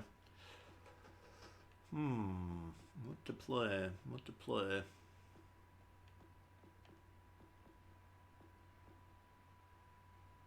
Let me try the old Leningrad, see what happens.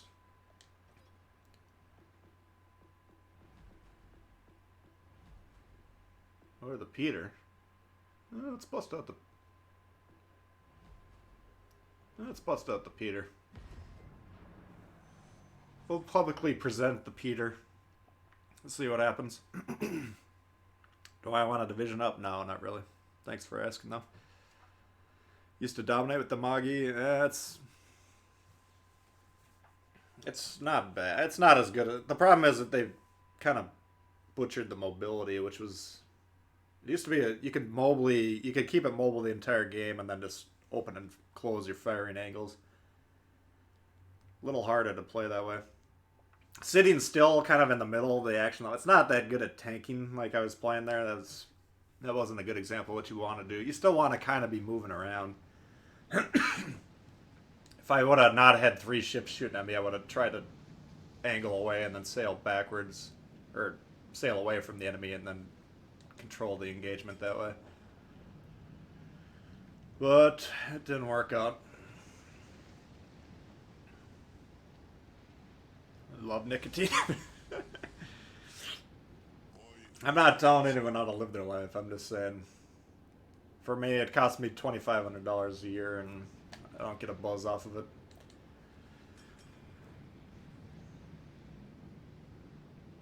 Quit smoking but started drinking? Nah, I don't know. I mean, drinking's far more dangerous to the public. Trust me, I've drank more than probably most of all of you, but I don't do that anymore. Odds are there's no Magi buff in the new update. Well, we don't. Oh, odd that there's no. I thought you were saying the odds are. I was gonna say, well, we know that for a fact. I don't know why they nerfed it in the first place. To be honest with them. Who's over here? Oh my god. All right. So the smart play would be to abandon this flank as well, rather than try. People always say my team abandons the flank and then I have to defend it by myself, and then I die, and then they get mad, which is an understandable reaction. If you technically want to play it textbook, you should abandon it as well and then try and defend the base from the central position. But this team usually overloads, this cell spawn usually overloads this side, and I don't want to let them, I don't want to give up the game right off the bat. So even though these fuckers are abdicating their responsibilities, we're going to try and keep going as long as possible over here. Probably going to be another short game. We got 3 battleships shooting at us. I want to kill them from right to left because this guy has more access to my broadside. So we're going to sail backwards. We don't have a destroyer over here to start with. We can possibly make this work. It's not going to be easy. We're probably going to die. As long as you know that going into it, then you'll be a little bit less mad at the universe. Plamitoliva! I'm a lightweight happy drunk. Yeah, the problem, I always started off really good until like the 12th beer or so, then I blacked out and my friends didn't ever like what I was doing at that point in time, so.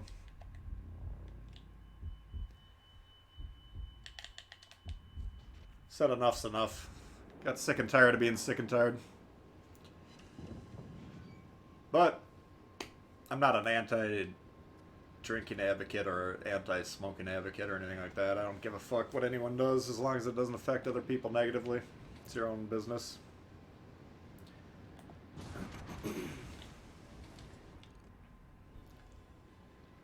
Okay. They're kind of pushing their luck a little bit. Can we punish? All we're trying to do is slow them down. Now, they actually didn't overload this side, so we could have potentially gone with our team in this instance. Come on.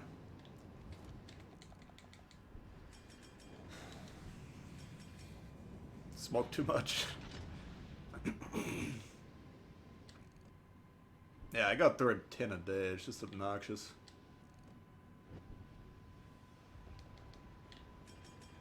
This guy's clearly distracted. None of these guys are actually looking at me right now, so I'm going to pull forward and try and dev strike this Congo without him noticing. Major risk to myself, though, because then I'm going to have to angle differently. And I can no longer angle at all 3 of these. Oh, he did notice me. Let's try and punt. Oh, he's turning. Okay. Uh-oh. Come on. Give me some juice, baby.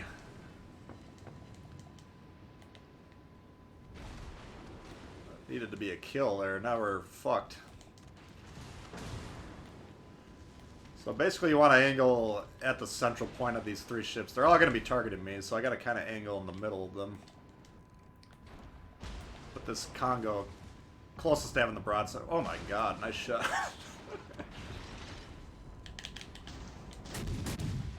There you go. Rabitia! Secondary should kill him. Let's see if we can do that to the Ismail. Come on, secondary. Oh, he's healing. Fuck. I do not want to have to shoot another salvo. What are these fucking morons doing back there? They haven't seen anyone in 5 minutes.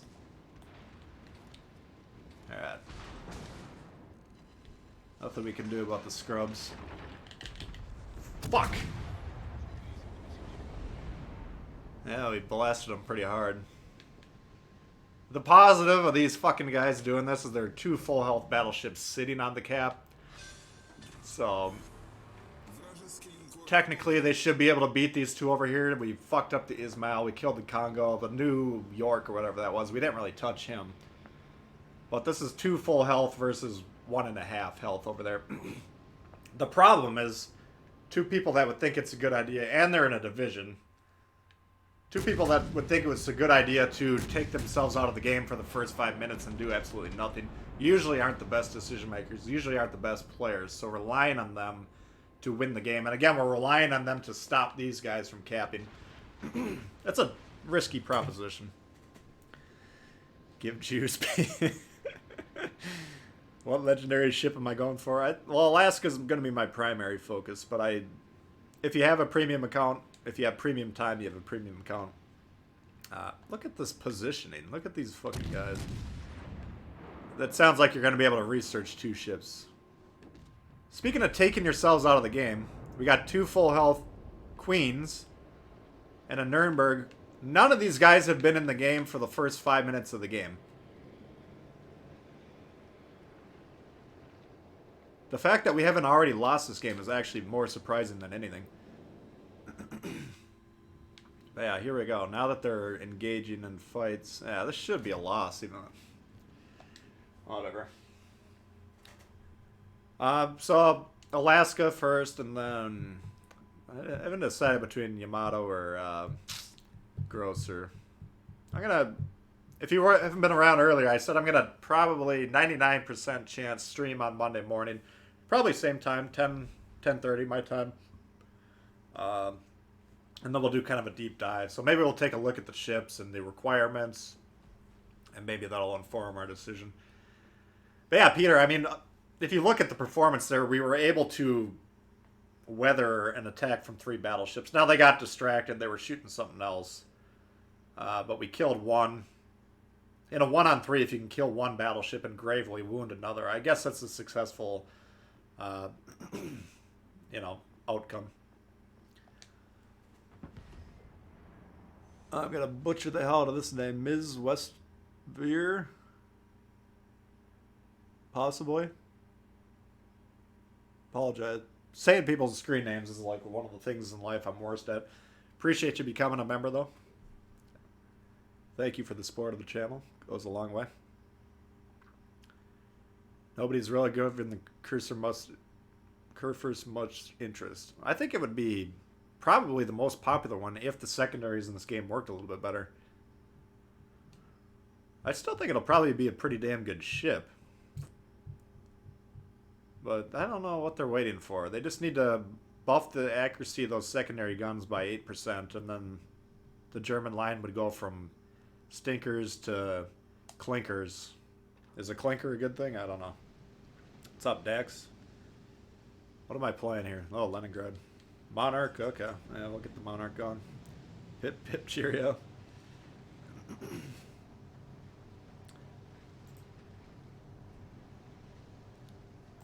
Alrighty. Okay, what do we got?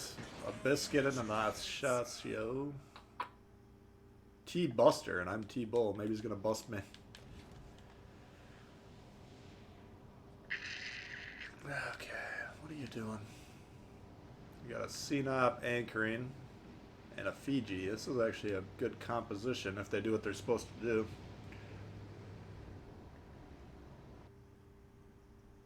If we get the Biscuit of Sashio spawn over here, that could be a problem. And they got a Belfast behind them. Fuck. Look at these divisions today.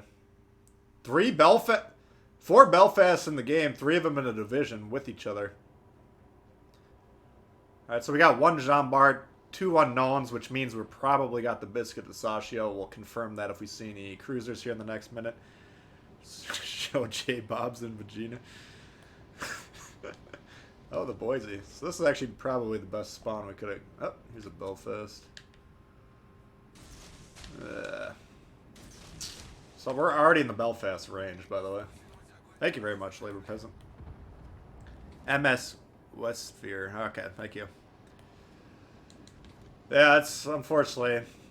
I'm just going to butcher everyone's name. And as Rush Gamers demonstrated earlier, even if I ask you 10 times, I'll probably still keep butchering it. I think this is, oh, he's not in there. I think the Belfast radar is 8-9, if I recall. God damn it. Wanted to capture this. No. No! That's a damn shame right there. Let's try this again.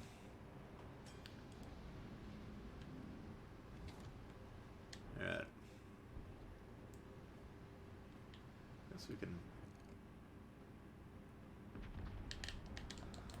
Let's go ahead and shoot this fucking guy. I don't like him taking shots for nothing.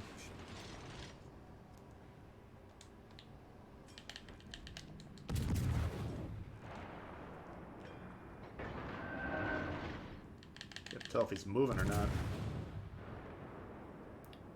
Find out here in a second. So we can look for the explosions. If you're blind firing the explosion that pops... No, he's probably going to stop shooting. He's probably going to start moving one way or the other.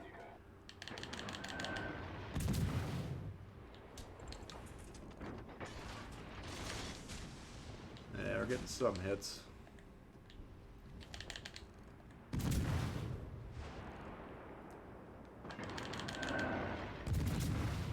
Just keep him honest.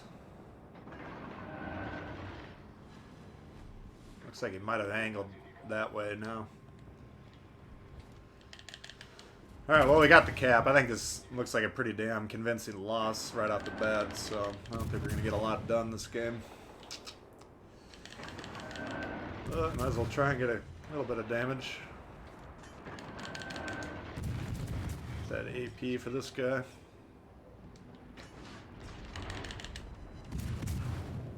Synop's dead. That's not good. Lost our spotter. I think that guy burned his damage count when he started him on fire earlier, so we do have a permanent flood. Let's see if we can get a fire to stick. I don't want to punish a John Bart that's actually moving forward too much, because he might decide that's a bad way to play and go back to reversing. This guy could still radar me. I don't know why I haven't been radared yet.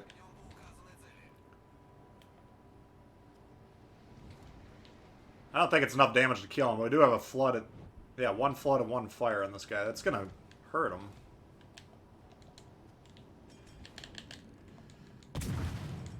But I want to help this guy, and I can do that by spotting that Belfast for him. I also want to kill this fucking thing.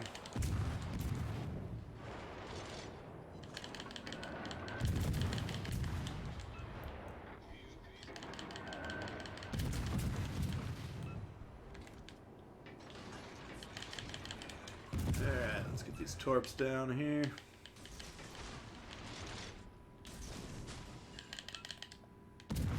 Oh, he's trying to kill the Fiji.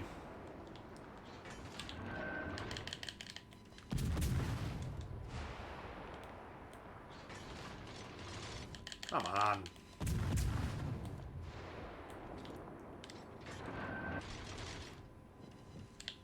My God.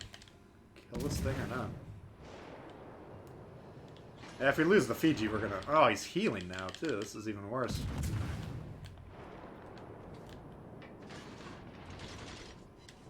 How is a broadside Belfast kicking the living fuck out of a angled Fiji? I don't understand that. Alright, this is not going well.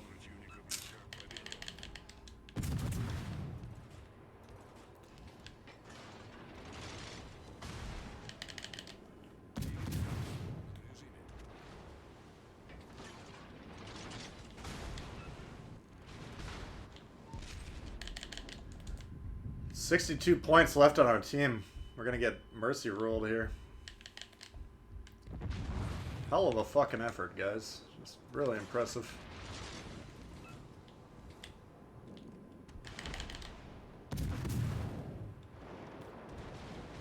That's Lord Vian killing the dispersion of that thing. Jean Bart don't care though. God damn it.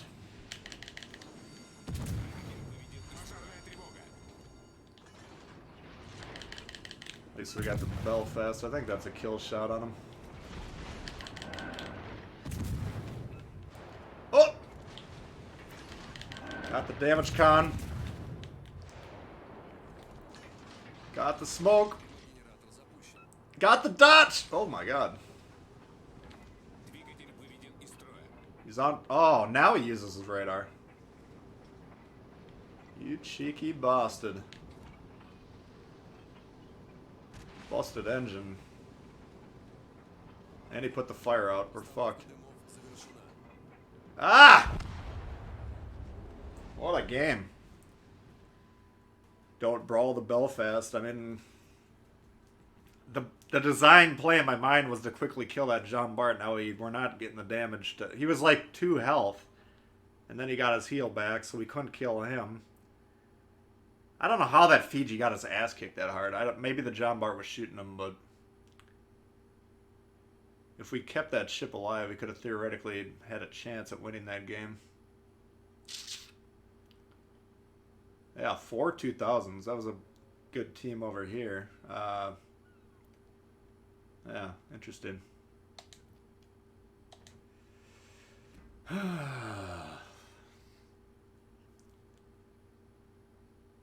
Dispersion penalty is gnarly. Yeah, it really is.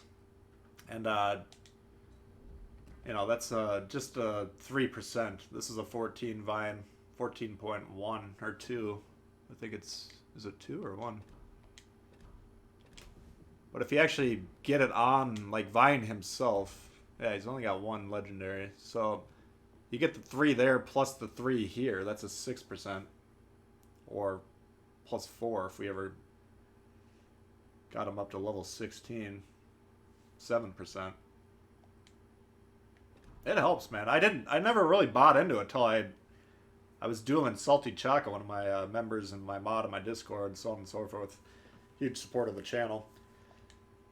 And the first time I ever ran into him in the game, I think the only time I've ever ran into him, he was in the Terrible, I was in the whatever, in the Destroyer fight, and I kept taking shots at him, and then I'm like, alright, he's 10 health left. So when the shot was in the air, I'd start going to aim my guns towards someone else, and they'd miss, and I'd be like, what the fuck, I aimed that properly. So I'd take another shot, rinse and repeat, and I kept missing these shots.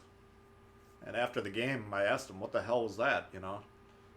And he's like, oh, I got Vian, and the French commander, I think he's got the same setup, you know, the mega incoming dispersion build. I'm pretty sure he had Violet, which is why I picked Violet, because you can get that here. And once I confirmed that the player I was fighting against had that on there, and then I saw the results, I was like, damn, that's actually a lot better than I thought it was. So, yeah, it's an interesting perk for sure. That's the kind of disparity I see in my teams. Yeah, it's pretty standard. Use Vian on all cruisers and BBs. Yeah, I haven't, like I said earlier, I haven't actually tried them on cruisers and battleships, but I don't see a downside on putting them on any ship, really. I mean, you're basically just making it harder and harder to hit yourself. Alright, we got a lot of requests for Monarch. Let's try that one. Monarch's quickly becoming one of my favorite Tier 7 battleships.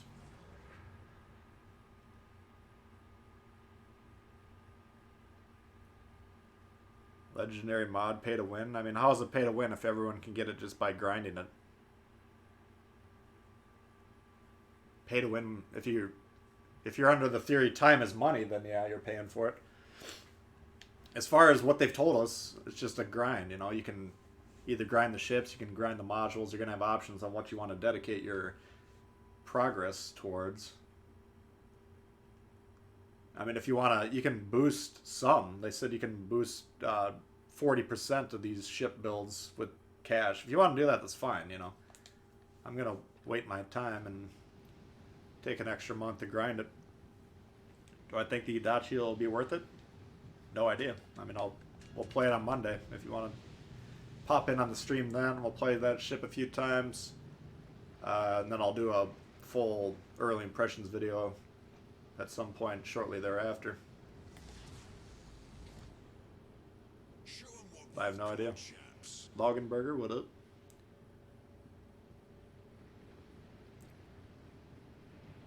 Dragos in the house, what up? Monarchy is awesome, yes. Alright, what do we got here? Vanguard, Tirpitz, Bismarck, Amagi, Sina. Oh, man. Kutuzov.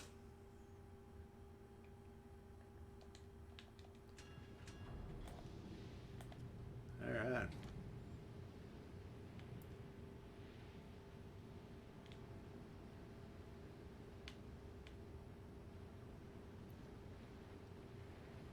Yeah, we got Z23 and Jean Bart. Oh my god. Oh, he's going forward. That's bizarre. Hello, Governor.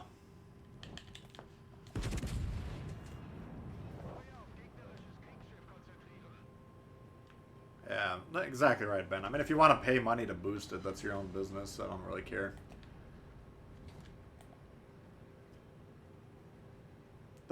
My guess is the research projects are going to be kind of... They're going to take longer. They're going to take shorter and shorter as time goes on, would be my guess. Just because I can already see it. People are going to be like, what? We can choose from 10 legendary ships, but they take 3 months each. We don't like this. Then they'll be like, alright, we'll tone down the requirements a little bit. I really want to kill this, but I'm not set up to do it. Might as well take a shot at him, though. Broadside Kutuzov is the primary... Oh. Oh my god, Z23, what are you doing? He leaves his job over here spotting and counter-destroying to stack himself right with this other destroyer who's already spotting and counter-destroying the center. Excellent.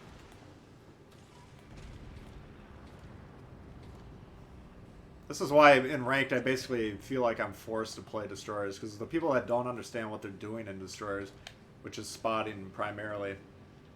If you don't know that that's your main job playing destroyer, I'm telling you right now.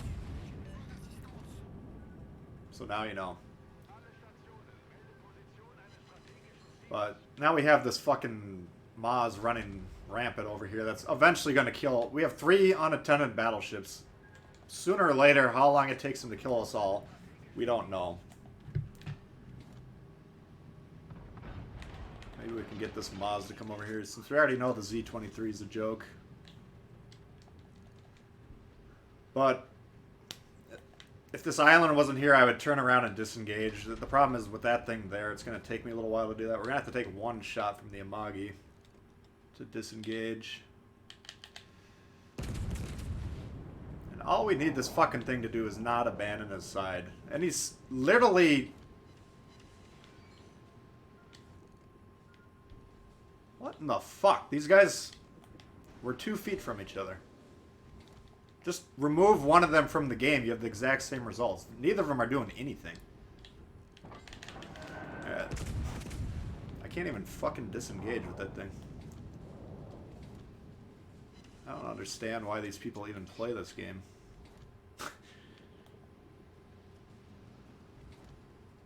That is the worst possible positioning for that guy.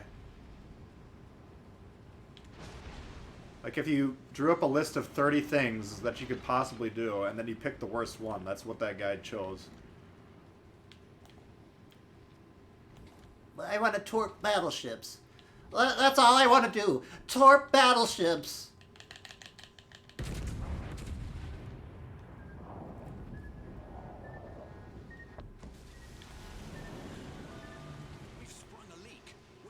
Oh shit, Sherlock. This guy's gonna torp us till we're dead. There's nothing we can fucking do. Big Scott LaRock. I'm gonna go with Big Cock in your dock. Would be a more apt name for that guy. Let's see if we can get rid of the Amagi before we die here. Buffing their Dewey. Yeah, no do to boot that one.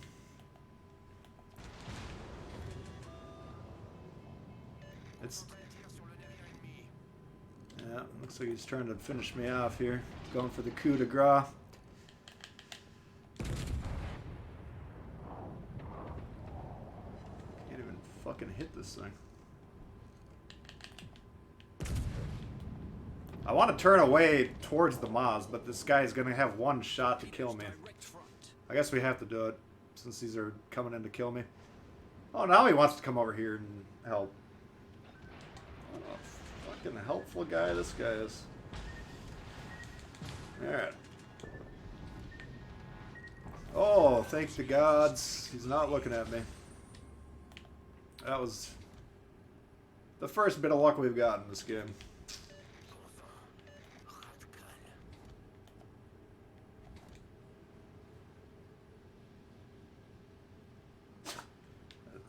Whatever. You just gotta clear your mind and let it go. These guys are gonna do what they're gonna do. That's why we're fighting the Blues and the Reds. The Reds are usually less dangerous to you than the Blues.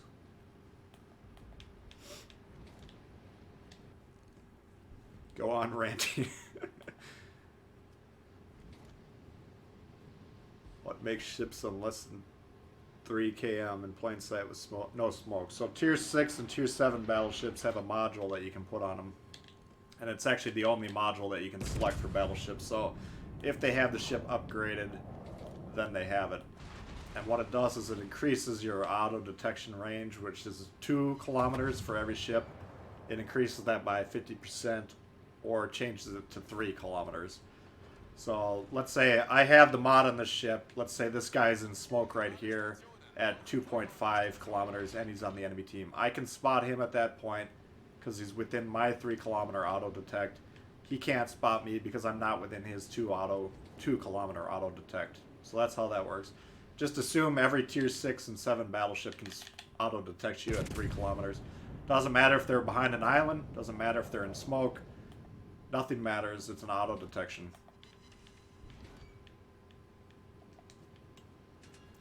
So that's the answer to that question. Hopefully that, hopefully you understood it.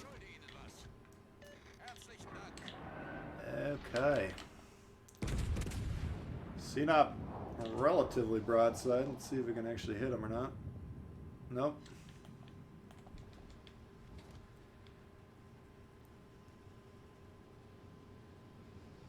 Yeah, it's hard probably to understand it until you understand it. Like, the guy abandoning his side, why that fucked up the entire game for my flank is because we really couldn't do anything except for react to that Maz on the red team that had unlimited access to us. That's the only thing we could really do. Yeah, we were still taking shots at whatever the fuck that thing over there, the Amagi was, but until that Maz was gone, we were in grave danger, and there's nothing we could do about it.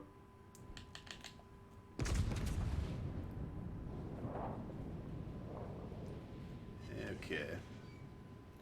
Another key thing to understand about these Russian battleships, and you'll start seeing it more and more, is the bottom section of this nose is like extremely heavily armored. Top section of the nose, much less so. It's called an icebreaker.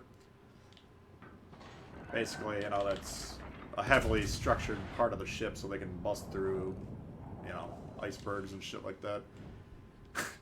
It's aggression on that stand. Thank you, Lagenberger. Got a little Big Lebowski. I've been throwing out some Lebowski references. I don't know if anyone's picked up on them, but the more the merrier. Appreciate the support. Thank you very much. So anyway, like, let's say this guy's pointed directly at me now. If we survive this, we'll try and demonstrate this. Oh, he's dead. And we're nearly dead as well.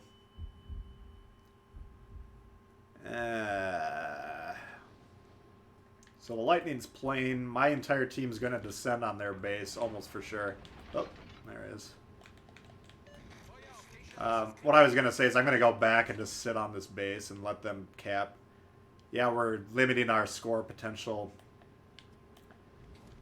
But what this guy theoretically could do, he could get onto our base, and by the time our team actually gets on the cap, he could win the game. Now, because my team's so close to the enemy cap, that's extremely unlikely, so we don't have to do that play anymore. But just assume nobody on your team's going to defend your base. You're almost always going to be correct with that assumption. Ooh. Come on. Rug really tired that place. What's up, Greg? How you doing? And they peed on it.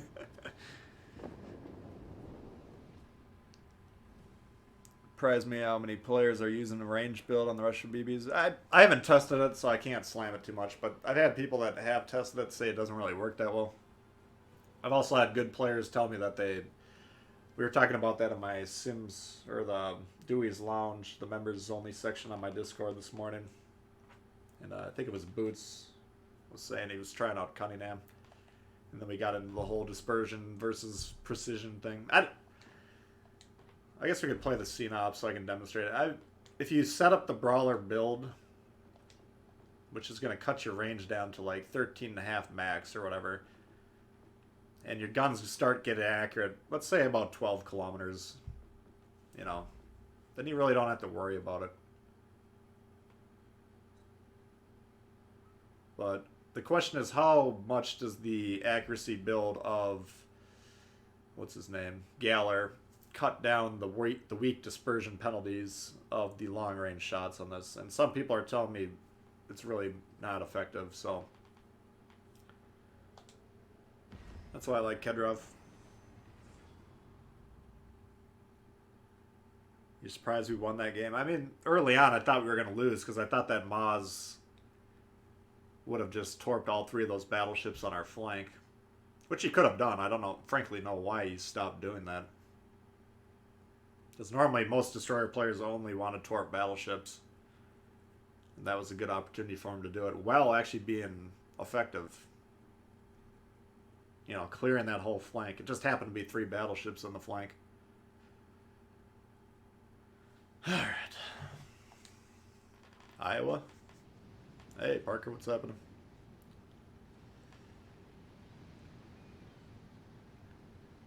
Three teammates chasing a Sharnorst in the map border. Yeah, that's a good example of kiting. If you can draw 3 enemy ships to chase you outside of the part of the map that's relevant, then that's a good play on the Sharnhorse part. Really bad play on the 3 teammates part for falling for it. Boy, not tonight, saw. Let's go. What do I run on Kedrov? I got Nelson and Hyde, which I understand are not commanders that everyone has, but you could run Jellicoe. You could run Takagi. I'd have to see. I mean, my philosophy with this build, I just want to go on a full-on durability build, and I've been enjoying it so far. What you got over here? Oh, it is a tier 7.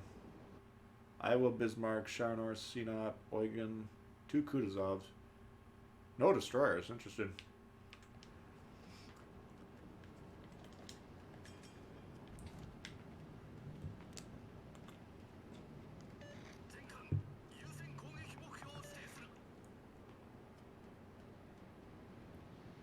Beating a dead horse, trying to convince destroyers to do the job. I know.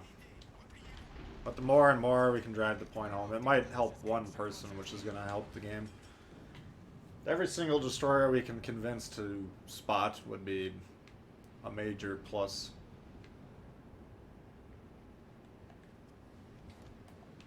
Oh, wow. Kutuzov killed himself 2 minutes into the game. Okay.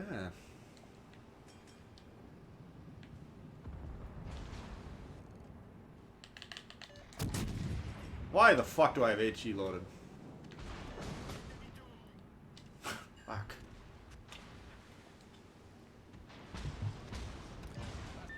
How'd you do it with each ships having their nation's announcer? You go to the sound settings. I can tell you while I'm reloading, I guess. Then go to this voiceover mod and put national.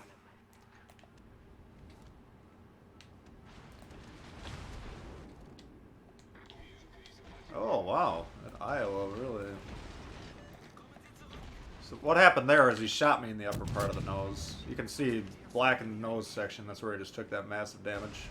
If he hit me right on the waterline in the nose, it wouldn't do anything. But top part, you can actually get Citadel through the front, especially with a high caliber weapons platform like the Iowa. So we'll see how the Vladivostok. I think we have the armor view up on the Discord for that ship.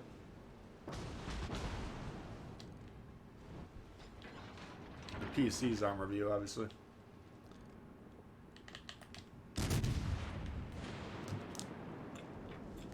Which capture card do I use? It's the Elgato thing. HD something or other, I don't know. It's been a couple years, 2-3 years since I got it. Can't remember.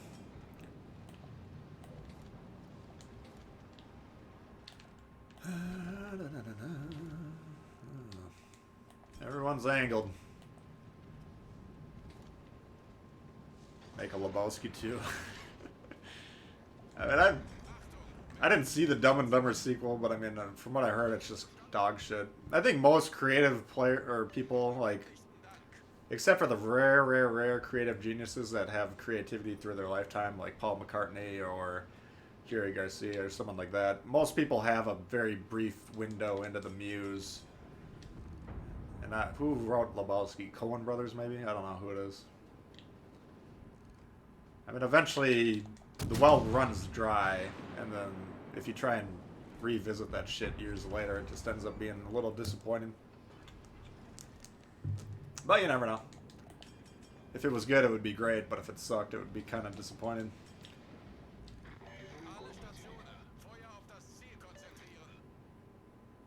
What's the difference between Vlad and the Cena? Well, tier, I don't know. I mean, I haven't played it yet. We haven't seen it. I guess we could probably look at it. I think the ship should be in the game. There we go. That's juicy. Iowa's just being a little fuck, but he's not out of position, so we can't fault him for that. I would love to bust his guns on him.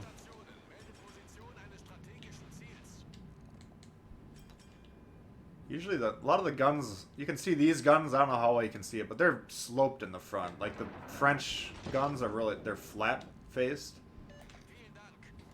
Like these ones, you can see my turrets are sloped up. So the ones that are flat, like the French, you can punch them right in the front of the turret and knock them out pretty easily. That's why that ship has a weakness. Oh. Guess he moved. Coen Brothers are still strong filmmakers. That's definitely possible. I've seen like 2 movies made after 2003. I was like an avid film watcher when I was younger, but then after some point in time I stopped going to movies and stopped being familiar with what's coming up. Who did No Country for Old Men? That's one of the best movies I've ever seen. I thought that might be Coen Brothers. Man, every game today has been a fucking beatdown, one direction or the other. And like we had 25k damage, but I feel like I was positioned and doing what I could do there properly.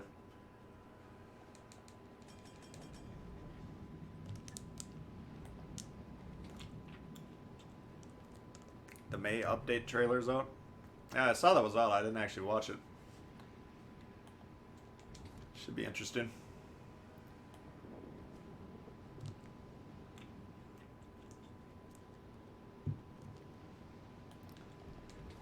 Okay, let's see if we can get a little bit more damage here.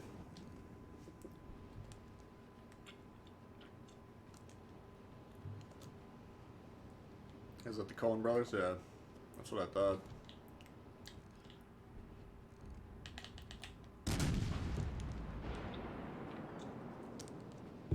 I don't know why, maybe I'm fucked up, but when I was young, I always wanted to make a movie where the bad guy won. And that's like the only time I've ever actually seen it implemented.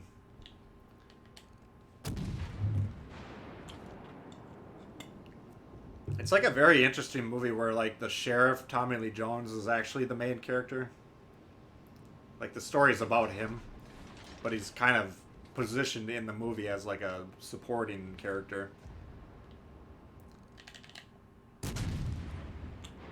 It's kind of like Dazed and Confused, which you guys know I like that one. The Randy Pink Floyd, everyone thinks the quarterback, everyone thinks he's the main character, but it's actually the 8th grade kid. What the fuck's his name? Why can't I think of it?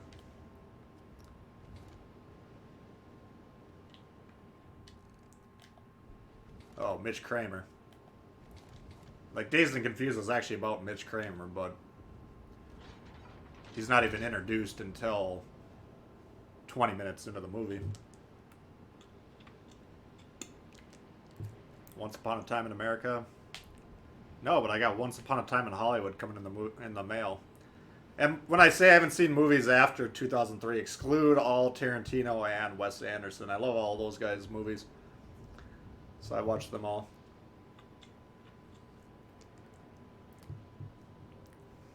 What business of it is where you're friendo, yeah. That Chigurh is one of the most fascinating characters in any movie I've seen. That movie just kicks ass. Like, it had been out for God knows how many years, and then my friends were like, "You haven't seen this? You would love it," you know. And then I bought it without watching it, and then of course I loved it.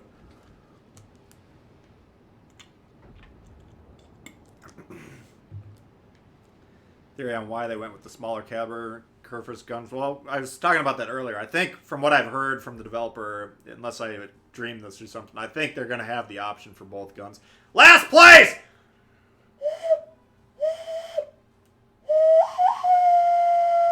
What the fuck? I guess I was reading chat and talking about movies a little bit too much that game.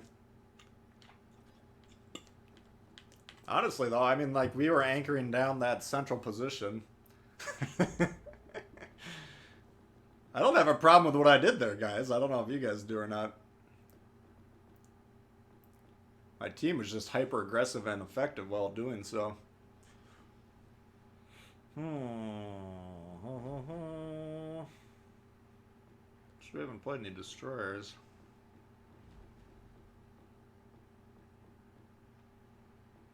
Let's bust out the Z-23.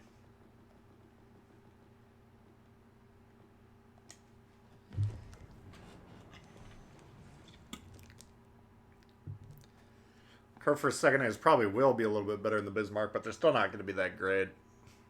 And whether they're ever going to fix the secondaries or not, we have no idea, but I think they should. Buffing my Dewey, yeah. I'm sure my team was like, what the fuck is this CNOP doing in the back? Nice, Armada. Oh, whatever. We'll take the win. Sometimes we gotta be carried. That's the T-Bull we know.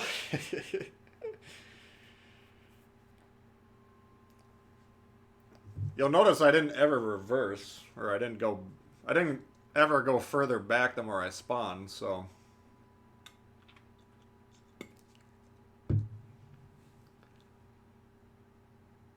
Is the verdict on the Caustic being a piece of crap? I mean, no, it's not a crap version of the Jervis, because it's not a version of the Jervis. If you start thinking about it as a different kind of a ship, then at that point in time, you may or may not like it. Now, I opened the stream with that, and I got like 3,000 damage and died right away, so if you want to base it on the one game we played today, then yeah, it's a pile of shit, but that's honestly by far the worst game I ever had in it.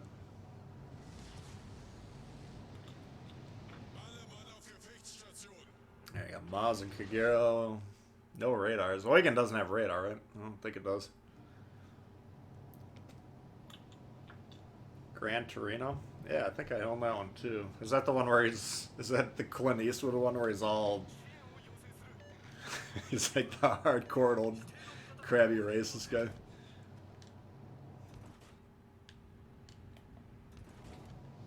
Yeah, it's another good movie.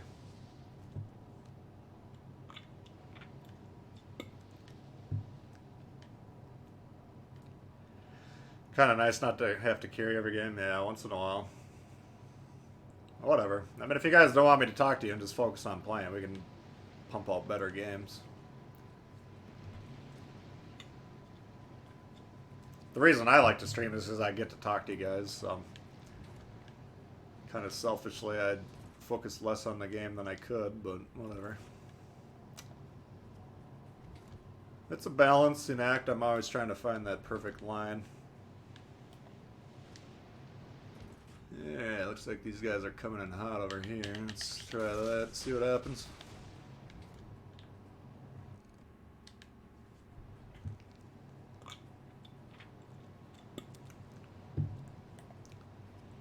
Nothing but good about the Cossack in every respect. The Jervis is better. How? I mean, every single aspect about the Torps is better on the Cossack except for the number of Torps, which you can, if you do the math, yeah, the Jervis ends up having more potential DPM than the Cossack, but I'm not a Cossack salesman. I'm not a war game employee. I don't really have any vested interest in promoting that particular ship. If you guys don't like the ship or think it's a pile of shit, don't get it. I mean, that's no skin off my nose. I don't give a fuck. It's just my opinion. It's not as bad. Ooh, we got that little fucker. In my opinion, it's not as bad as people that only look at it on paper think it is. But maybe I'm wrong. You know, I'm definitely not infallible when it comes to my opinions.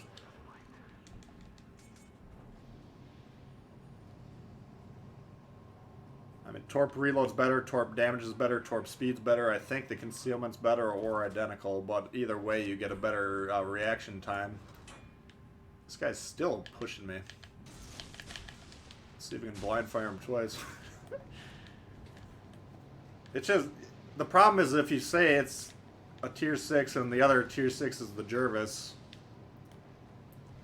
then you think, okay, well, the Jervis has better Torps and it's got identical gun platforms. It's just a different playstyle because of the quicker Torp cycle. So, if you give it a shot, you might like it. If you don't give it a shot, it doesn't really matter. Just move on to the next premium. I suspect this campaign ship should be pretty good, and the Z39 or 6 or whatever the fuck it is, I think that one should be pretty good. That's coming. You don't have to get every ship. And if one doesn't appeal to you, don't get it, man.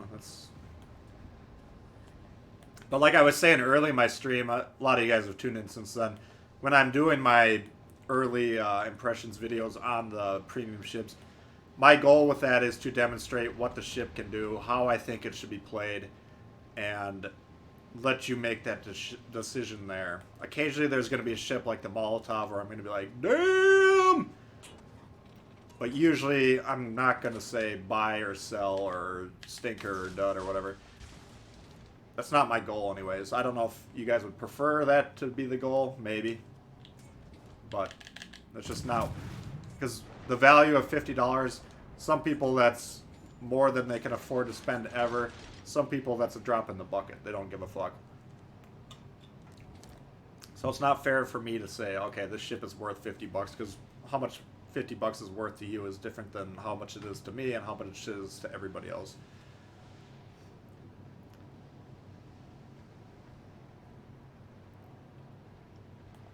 Can we try it again, the Cossack? Yeah, we could probably try it again. It always sounds like I'm making excuses. Destroyers are very hard for me to play on stream because there's a... Like, what am I doing right now?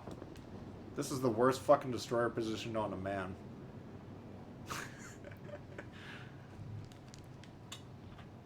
If I wasn't you could believe me or not, you could think I'm just full of shit. But if I was not playing, or if I was not reading the chat, I would not be located where I am right now. Alright. I promise you that much.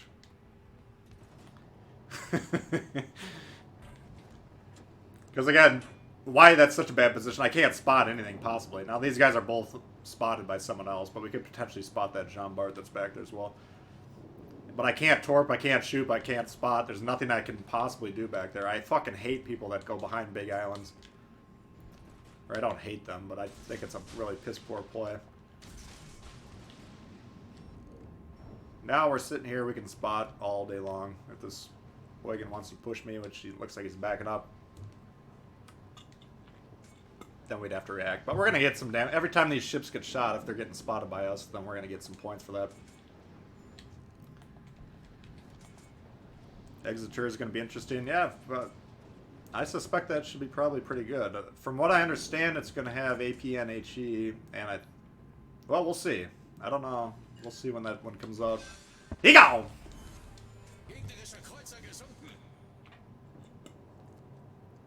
You know, but, I mean, people are getting angry at me because I didn't say the Cossack sucks balls. And most of the people that were angry about it didn't play the ship, so that's not what I'm going to do. I mean, if there's a real bad clunker of a premium, which there inevitably will be, then I'll go ahead and say it. You know, I'm not beholden to endorse every ship that comes out. But I just didn't think the Cossack is as bad as people think it is. If you want to disagree with me, that's fine. It doesn't hurt my feelings. I might be wrong. Maybe it sucks. That's just not the vibe I picked up on in the 15 games I played with it. Oh, you do want to shoot me, you little bastard.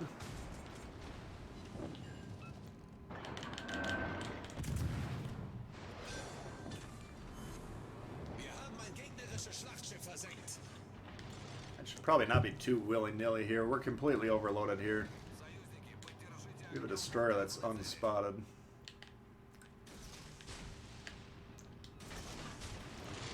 A little too loose with what I'm doing right now. And they're actually on the base. Fuck.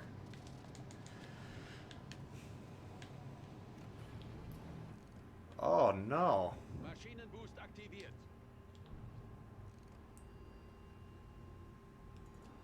I think that would have been pretty close to a kill shot, but they're all blocked by that thing. Yeah, we gotta get back to base.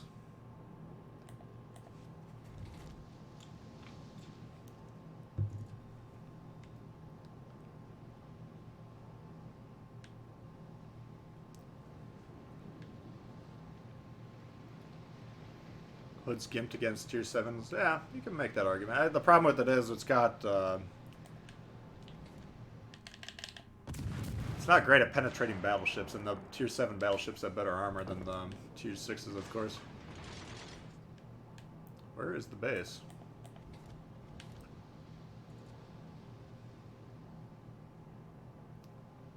Now the battleship got off, so he's actually conceding the fucking game.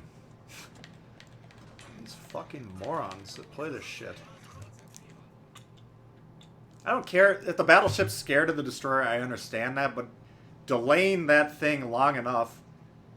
It's a half health Nagato, so he could potentially get killed in one torp salvo.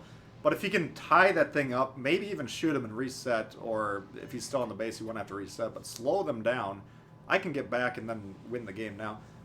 But because he gets off the base, the odds of us losing the game went from like 30% to probably 80%. Looks like the Jean Bart might be going back. Is the Baltimore worth the grind? We'll see what it looks like. I mean, it's not a bad ship now. It just can't really defend itself against battleships very well. But it's going to get... I think it's going from 25 to 27 plating, if I recall. And that'll make it more effective. Because the problem with those AP cruisers and the radar cruisers, they're kind of designed to set up in certain positions. But it's very hard to do if you can't angle against the incoming rounds you're facing. I mean, like, big boss guns like Iowa, and if the legendary tiers shoot at it, they're still going to overmatch the armor, but at least it could bounce like, you know, some of the German guns or French guns or stuff like that, you know. Not every ship can just fuck it up.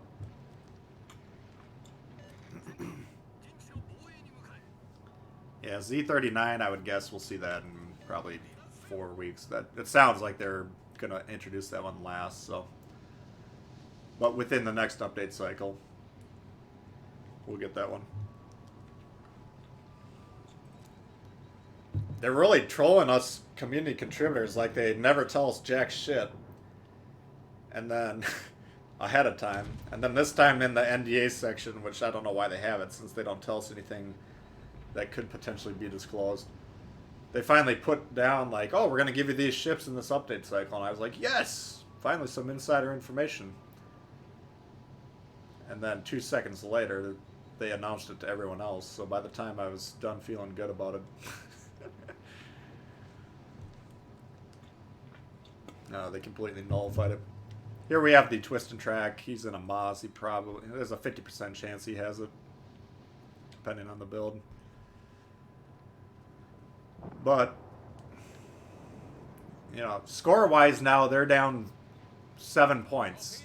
And that's going to continue to increase. They're actually going to be in the lead by the time I can find and kill this guy, if I can do that.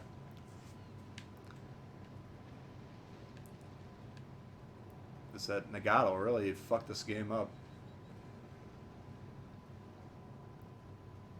We have an extra cruiser worth of points on our team, but we're losing the game because once they get on the cap, once it's contested, their score will keep ticking up. You can see every 5 seconds they get 2 points. We don't do that because once it's contested, we don't get those points that our cap is generating. So running away from this thing, yeah, he's scared. I understand it, but it's a good way to lose the game.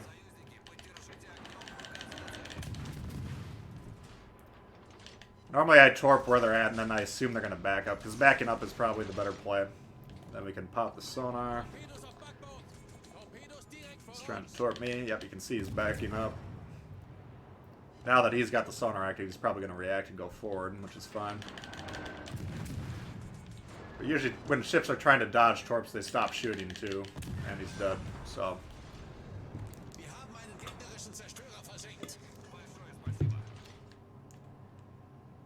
This guy's... Is that the same Nagato? Yeah, now his next play, after giving up those 100 points worth of cap, is to sit in front of 2 battleships broadside. So we can't even rest on our laurels here and say that's going to be a win, because that guy will die, and I actually might not have time to... We're going to have to suicide rush these and torp one of them point blank to even have a chance at this one. Way harder to win this game than it should have been. 2-ship lead, and we're probably going to lose this game. And this guy's broadside. God damn it, we might not even possibly win if they kill both of those fucking guys. And why wouldn't they? They're both sitting there broadside 2 feet from him. What a joke. Nice. Great fucking game. King George can one-shot us, by the way. Luckily, he had AP loaded. He's gonna beach probably, so he's gonna have to do that. Let's see if I can get away with this or not. If he turns broadside, I might be able to blast this guy. He can hit me with the secondary though, and I'm spotted because of that proximity. So yeah, that's really unfortunate that we'd fucking lose that game. We didn't even kill this thing. Oh, we did. Megami got him, but whatever.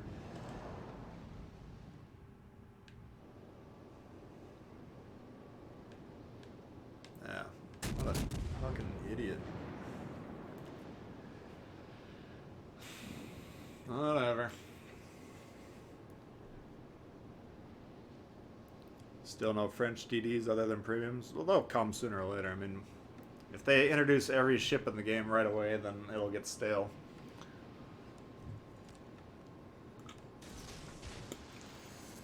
Tactic Angel's the anti-T-Ball. Yeah, I don't know why. He has a completely different philosophy from me, but I think I'm right. I think he's wrong. He probably thinks I'm wrong, and he thinks he's right. So doesn't make him a bad guy or a bad player. That's the beauty of the games like this, is there are different approaches that can be taken and can be effective. So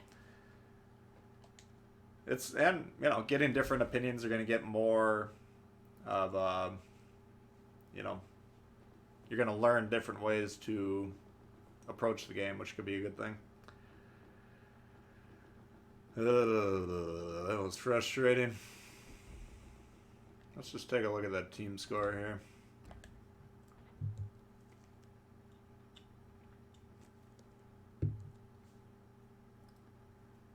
Not a lot of surprises.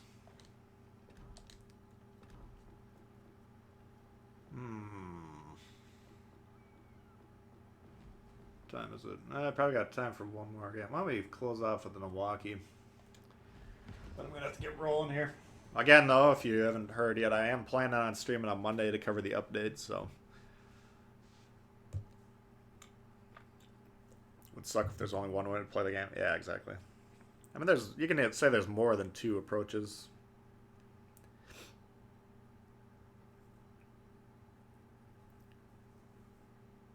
I mean, you can create different builds, which should, if you're playing to your build strengths, of course, then you're going to approach how you're playing those ships differently.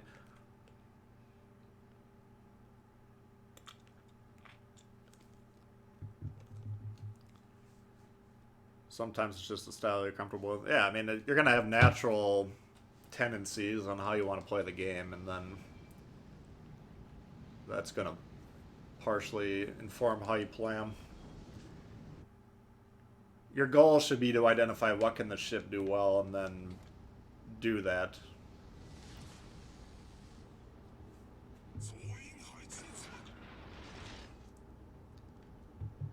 Where's Tactic gone? He's around. I think he just put up his Cossack video today or yesterday. Looked like I didn't watch it, but he's doing his thing. I like to stream with him. I'd like to stream with Spartan whenever we can do crossplay, but it's just very hard for me to... Number one, I completely changed my stream setup, which is annoying to me.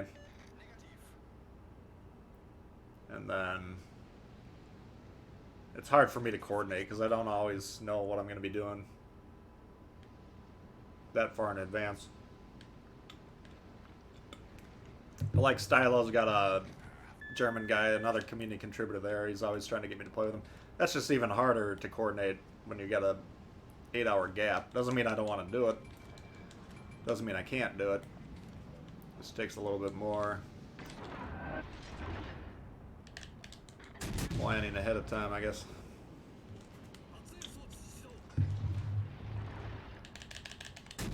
What the fuck?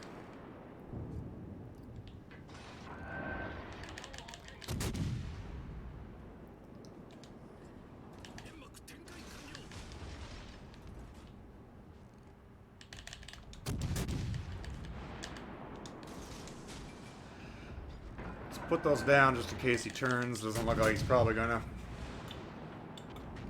That's what we were talking about in that cruiser video yesterday, though. Like, this guy's rushing into the fight. Now, he might actually kill that. He's Kaze, so it might not end up being a bad play. But cruisers, you don't want to be rushing towards them in general. Why can't I fucking hit this thing?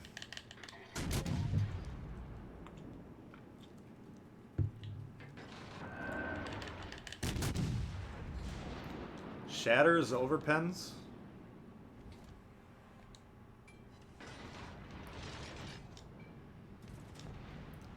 Very strange, because my Atago has AP boost. Atago commander. This is not going well. We got him. No, we hit something else. What was that? Oh, destroyer. Gang it again. I can start shooting this guy with HE. The Russian battleships are the hardest ships to HE spam. Time isn't a thing for Stat. I have no idea what his schedule is. He's always awake.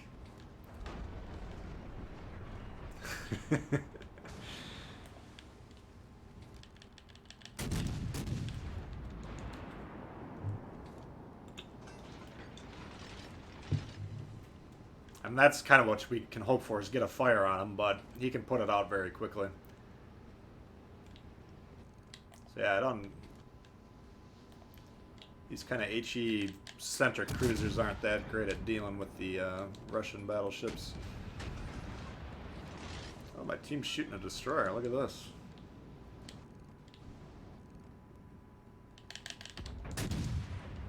It's out here first.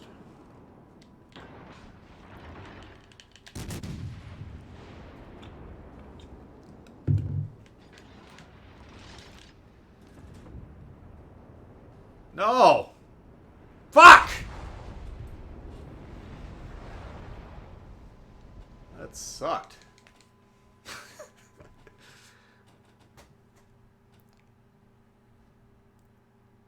Who's enjoying? Oh yeah, I said I'd play that one more time.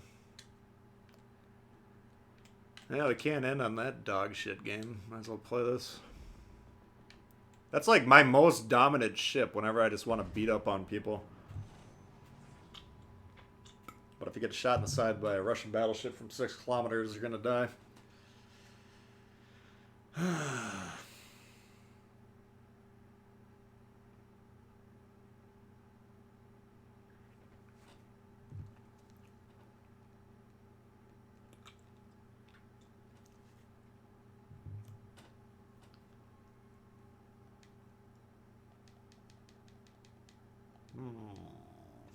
Yeah, I don't know what's going on today. Either we're getting rolled or rolling every game.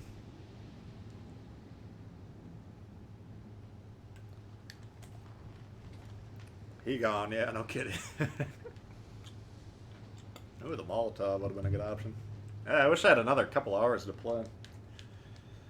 But we'll get bonus stream action on Monday, so we're probably gonna be focused on the new ships, Vladivostok, Udachi, whatever that other premium Russian battleship is. Checking out the new research bureau.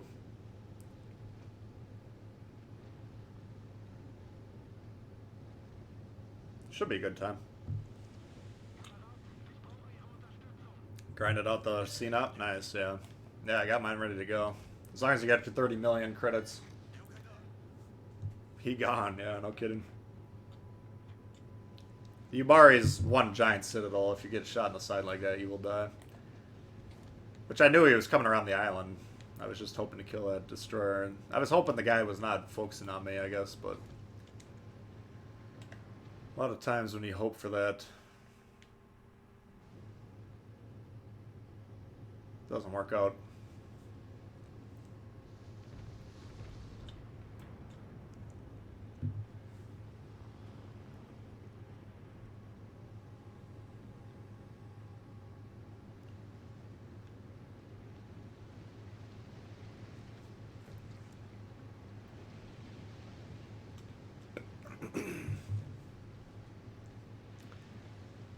Yeah.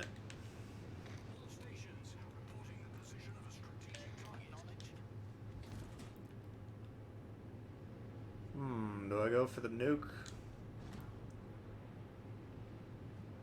Let's do it.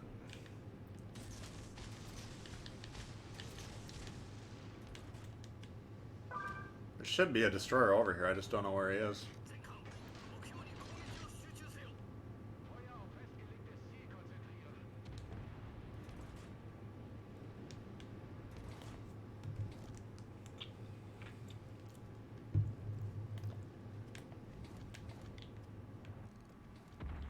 Yeah, it looks pretty good. Oh. Damn it. Nothing. That's kind of the downside. Like, if we had the wide spread there, we might have actually hit one of those. Probably not. Maybe, though. It's always the risk you take when you do those single-fire torps.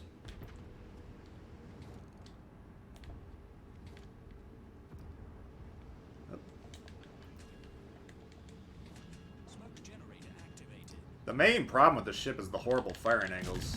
If you want, what the fuck? I got the wrong shells again.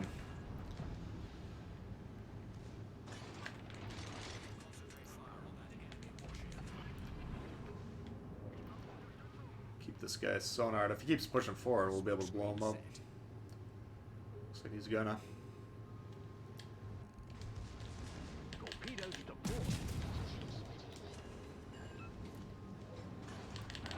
Yeah, now he's really fucked, because I can keep him in sonar permanently. Well, if he gets out of... I think it's like 3-5 is the range on this.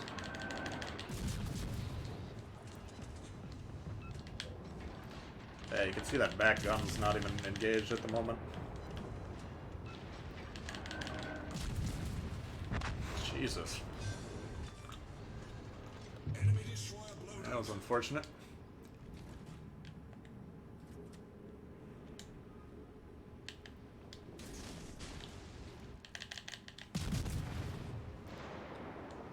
Love the camo. Yeah, that's a pretty cool ship, visually.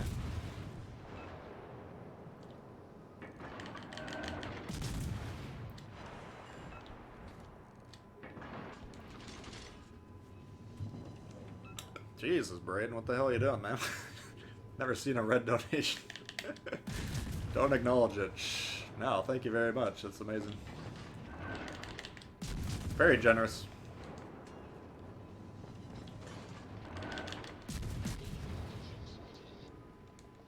No, now we're in trouble.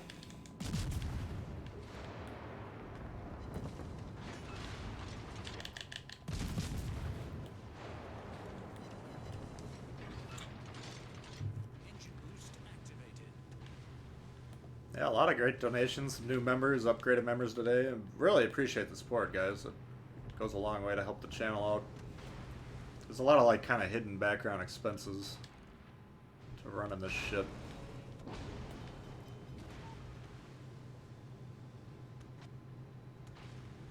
But Problem solved, sir.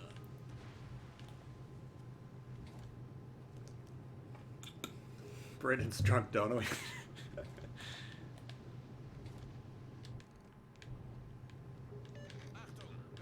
He just feels the spirit. Last stream we played the Molotov, Peter the Great. Yeah. Yeah, you remember that?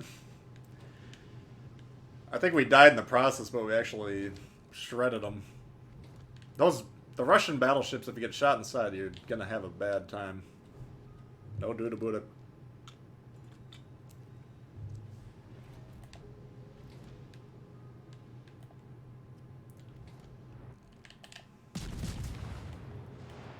So I think the new vision rules, once we drop spot, then our firing range detection drops down very quickly. It doesn't go back down. I'm pretty sure that's what they changed last update.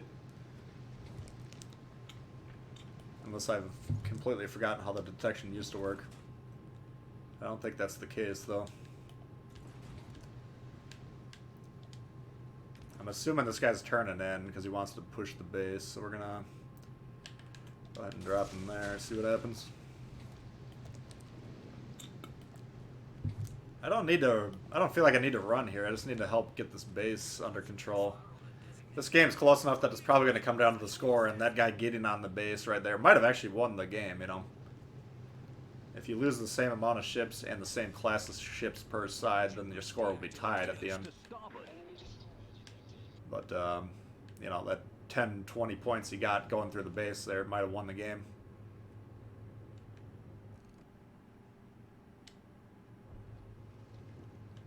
Eh, that's too bad. York getting dominated. Why are premiums so much more expensive than World of Tanks? I don't know. That's a good question. I didn't think they were cheap in World of Tanks either, if I recall.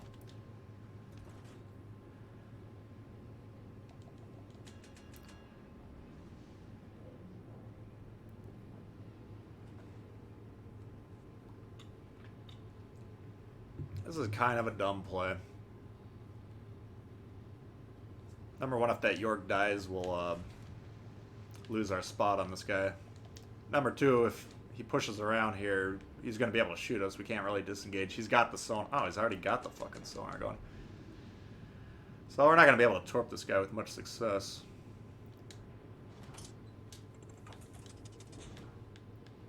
What are you doing, man?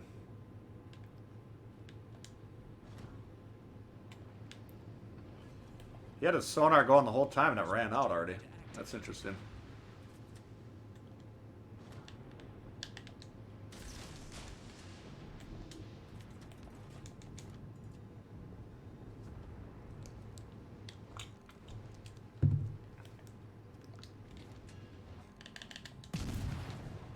Smoke screen set. Fuck. Oh, we're getting spotted by that destroyer. Shit. Thought he was outside of my firing range.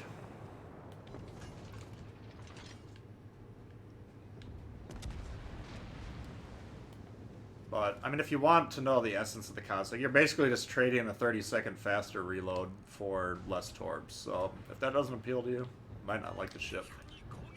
There's a lot of situations, though, where that's the main reason I don't really like the Jervis that much is a 2-minute reload. It's pretty onerous.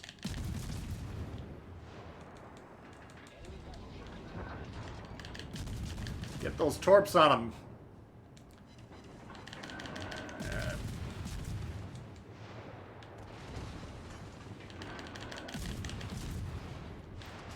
Yeah, even angling just a little bit, you lose a third of your gun power. That's the main drawback of this thing. Just the firing angles suck.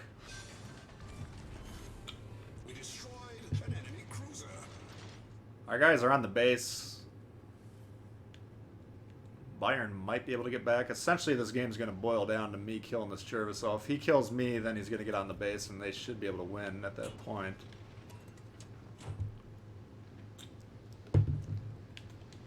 Let's try this. Now let's hold those torps.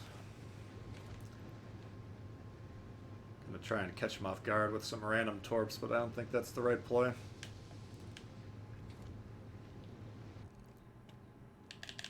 So now you'll be able to tell, Jervis v. Cossack, what's the better ship? Why is my... Yep, I think we proved it right there. You guys are right.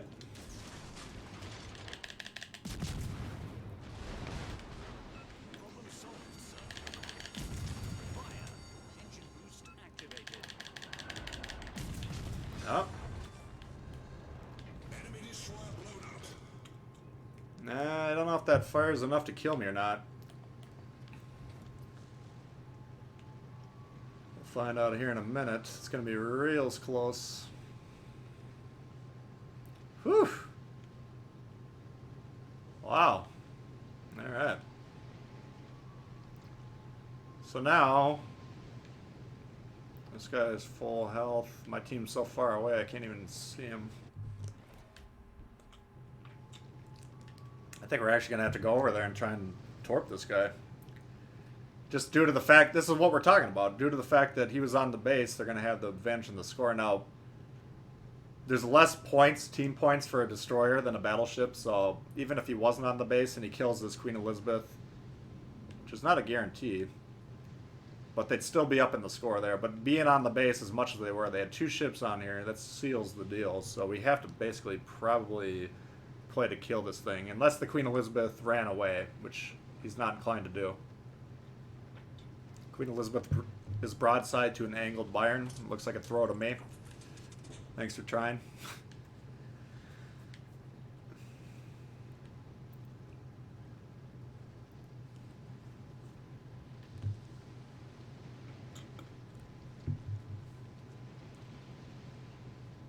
That's too bad. That was a not a high damage game, but I feel like we were fairly effective that one. Just don't see any way we could possibly win this unless this guy somehow starts playing properly.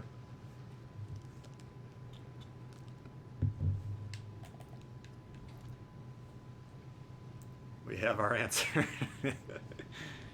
That's fine. If you guys think the Jervis is better, like I said, I have no vested interest in this ship. If they gave me a commission on the ships that we reviewed, man, I would be pumping them all up. Buy, buy, buy! If he goes for the ram, that would be fucking brilliant. And if the Bayern lets himself get rammed, that's moronic. But I think he might pull it off here. Let's see what happens. Come on, baby. Ram his ass. He got him. I'm judging by the map. Obviously, I can't see anything. No, he missed. No. We're probably actually going to die from his secondaries, but we got to go for this torp strike. Oh, man. Queen, all you had to do was hit him.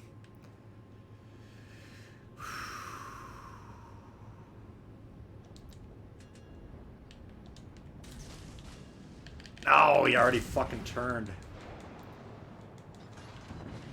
Fuck. Interesting match. Unfortunate that we lost, but... Oh! Hit him in the superstructure. Hit him in the superstructure. It's your only shot. You got one salvo to close this out. Oh, you goddamn bastard. UK voiceover is awful. Yeah, I'm not a big fan of that one.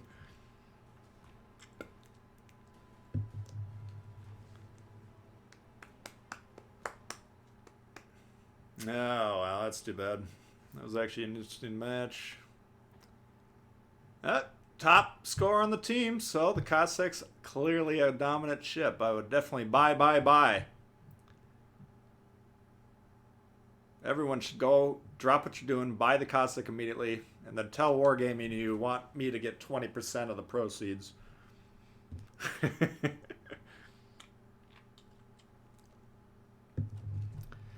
Anyway, alright, I'm actually kind of running a little late now here. Appreciate everyone hanging out and the amazing support today, which is nuts. Let's go through everything here. We had Until coming in hot to start it going. We had Jay, of course, throwing down a few different donations. Bill became the member, or upgraded the member, sorry. Got Ace. Got David Gray upgrade. MS Westveer became a member. Labor Peasant. Logenberger, Braden. Simply amazing. Thank you very much, everyone. Appreciate that. And more importantly, thanks everyone for tuning in. That's what makes this fun. If nobody tuned in, obviously I wouldn't be streaming. But the more the people that are around, the more interesting the chat gets. And that, for me, from my perspective, is why I like to stream. Even though I don't tend to play as well on stream as off stream, but whatever. Hopefully you guys like the balance that I try and strike. If not, you can always let me know. Spend your toilet paper money. Toilet paper's back, baby. I go to the store and it's not completely stocked that aisle yet, but it's pretty damn well stocked. Meanwhile, those bastards that have like 3 years worth of toilet paper, well, hopefully you don't need it as badly as you thought you were gonna, because that would be a lot of shitting. So anyway, hope everyone has a great weekend. Maybe I'll put together the same thing I did last rank season. Maybe the last 3-4 games of the rank matches. I think they're probably pretty interesting. I'd have to go back and look at them. Maybe I'll put that up tomorrow. Maybe not. Sims members, I will try and get your video up tomorrow. It's going to be a busy weekend. No time to relax. Nonetheless, that's fun. If you work Monday, if you're working during the stream, you can always go back a few hours later and watch it whenever you get some time. The streams are saved on there, so we always have really good turnouts for the streams. But then I'm more surprised, or no, I'm surprised at how many people watch the streams back later, and I'm very glad that that happens because it means people are interested in them. But ends up getting quite a lot of views after the fact. So if you ever miss the stream, you can just go check out the channel. I put them in the stream playlists if I remember to do that. You can go back there and check them out.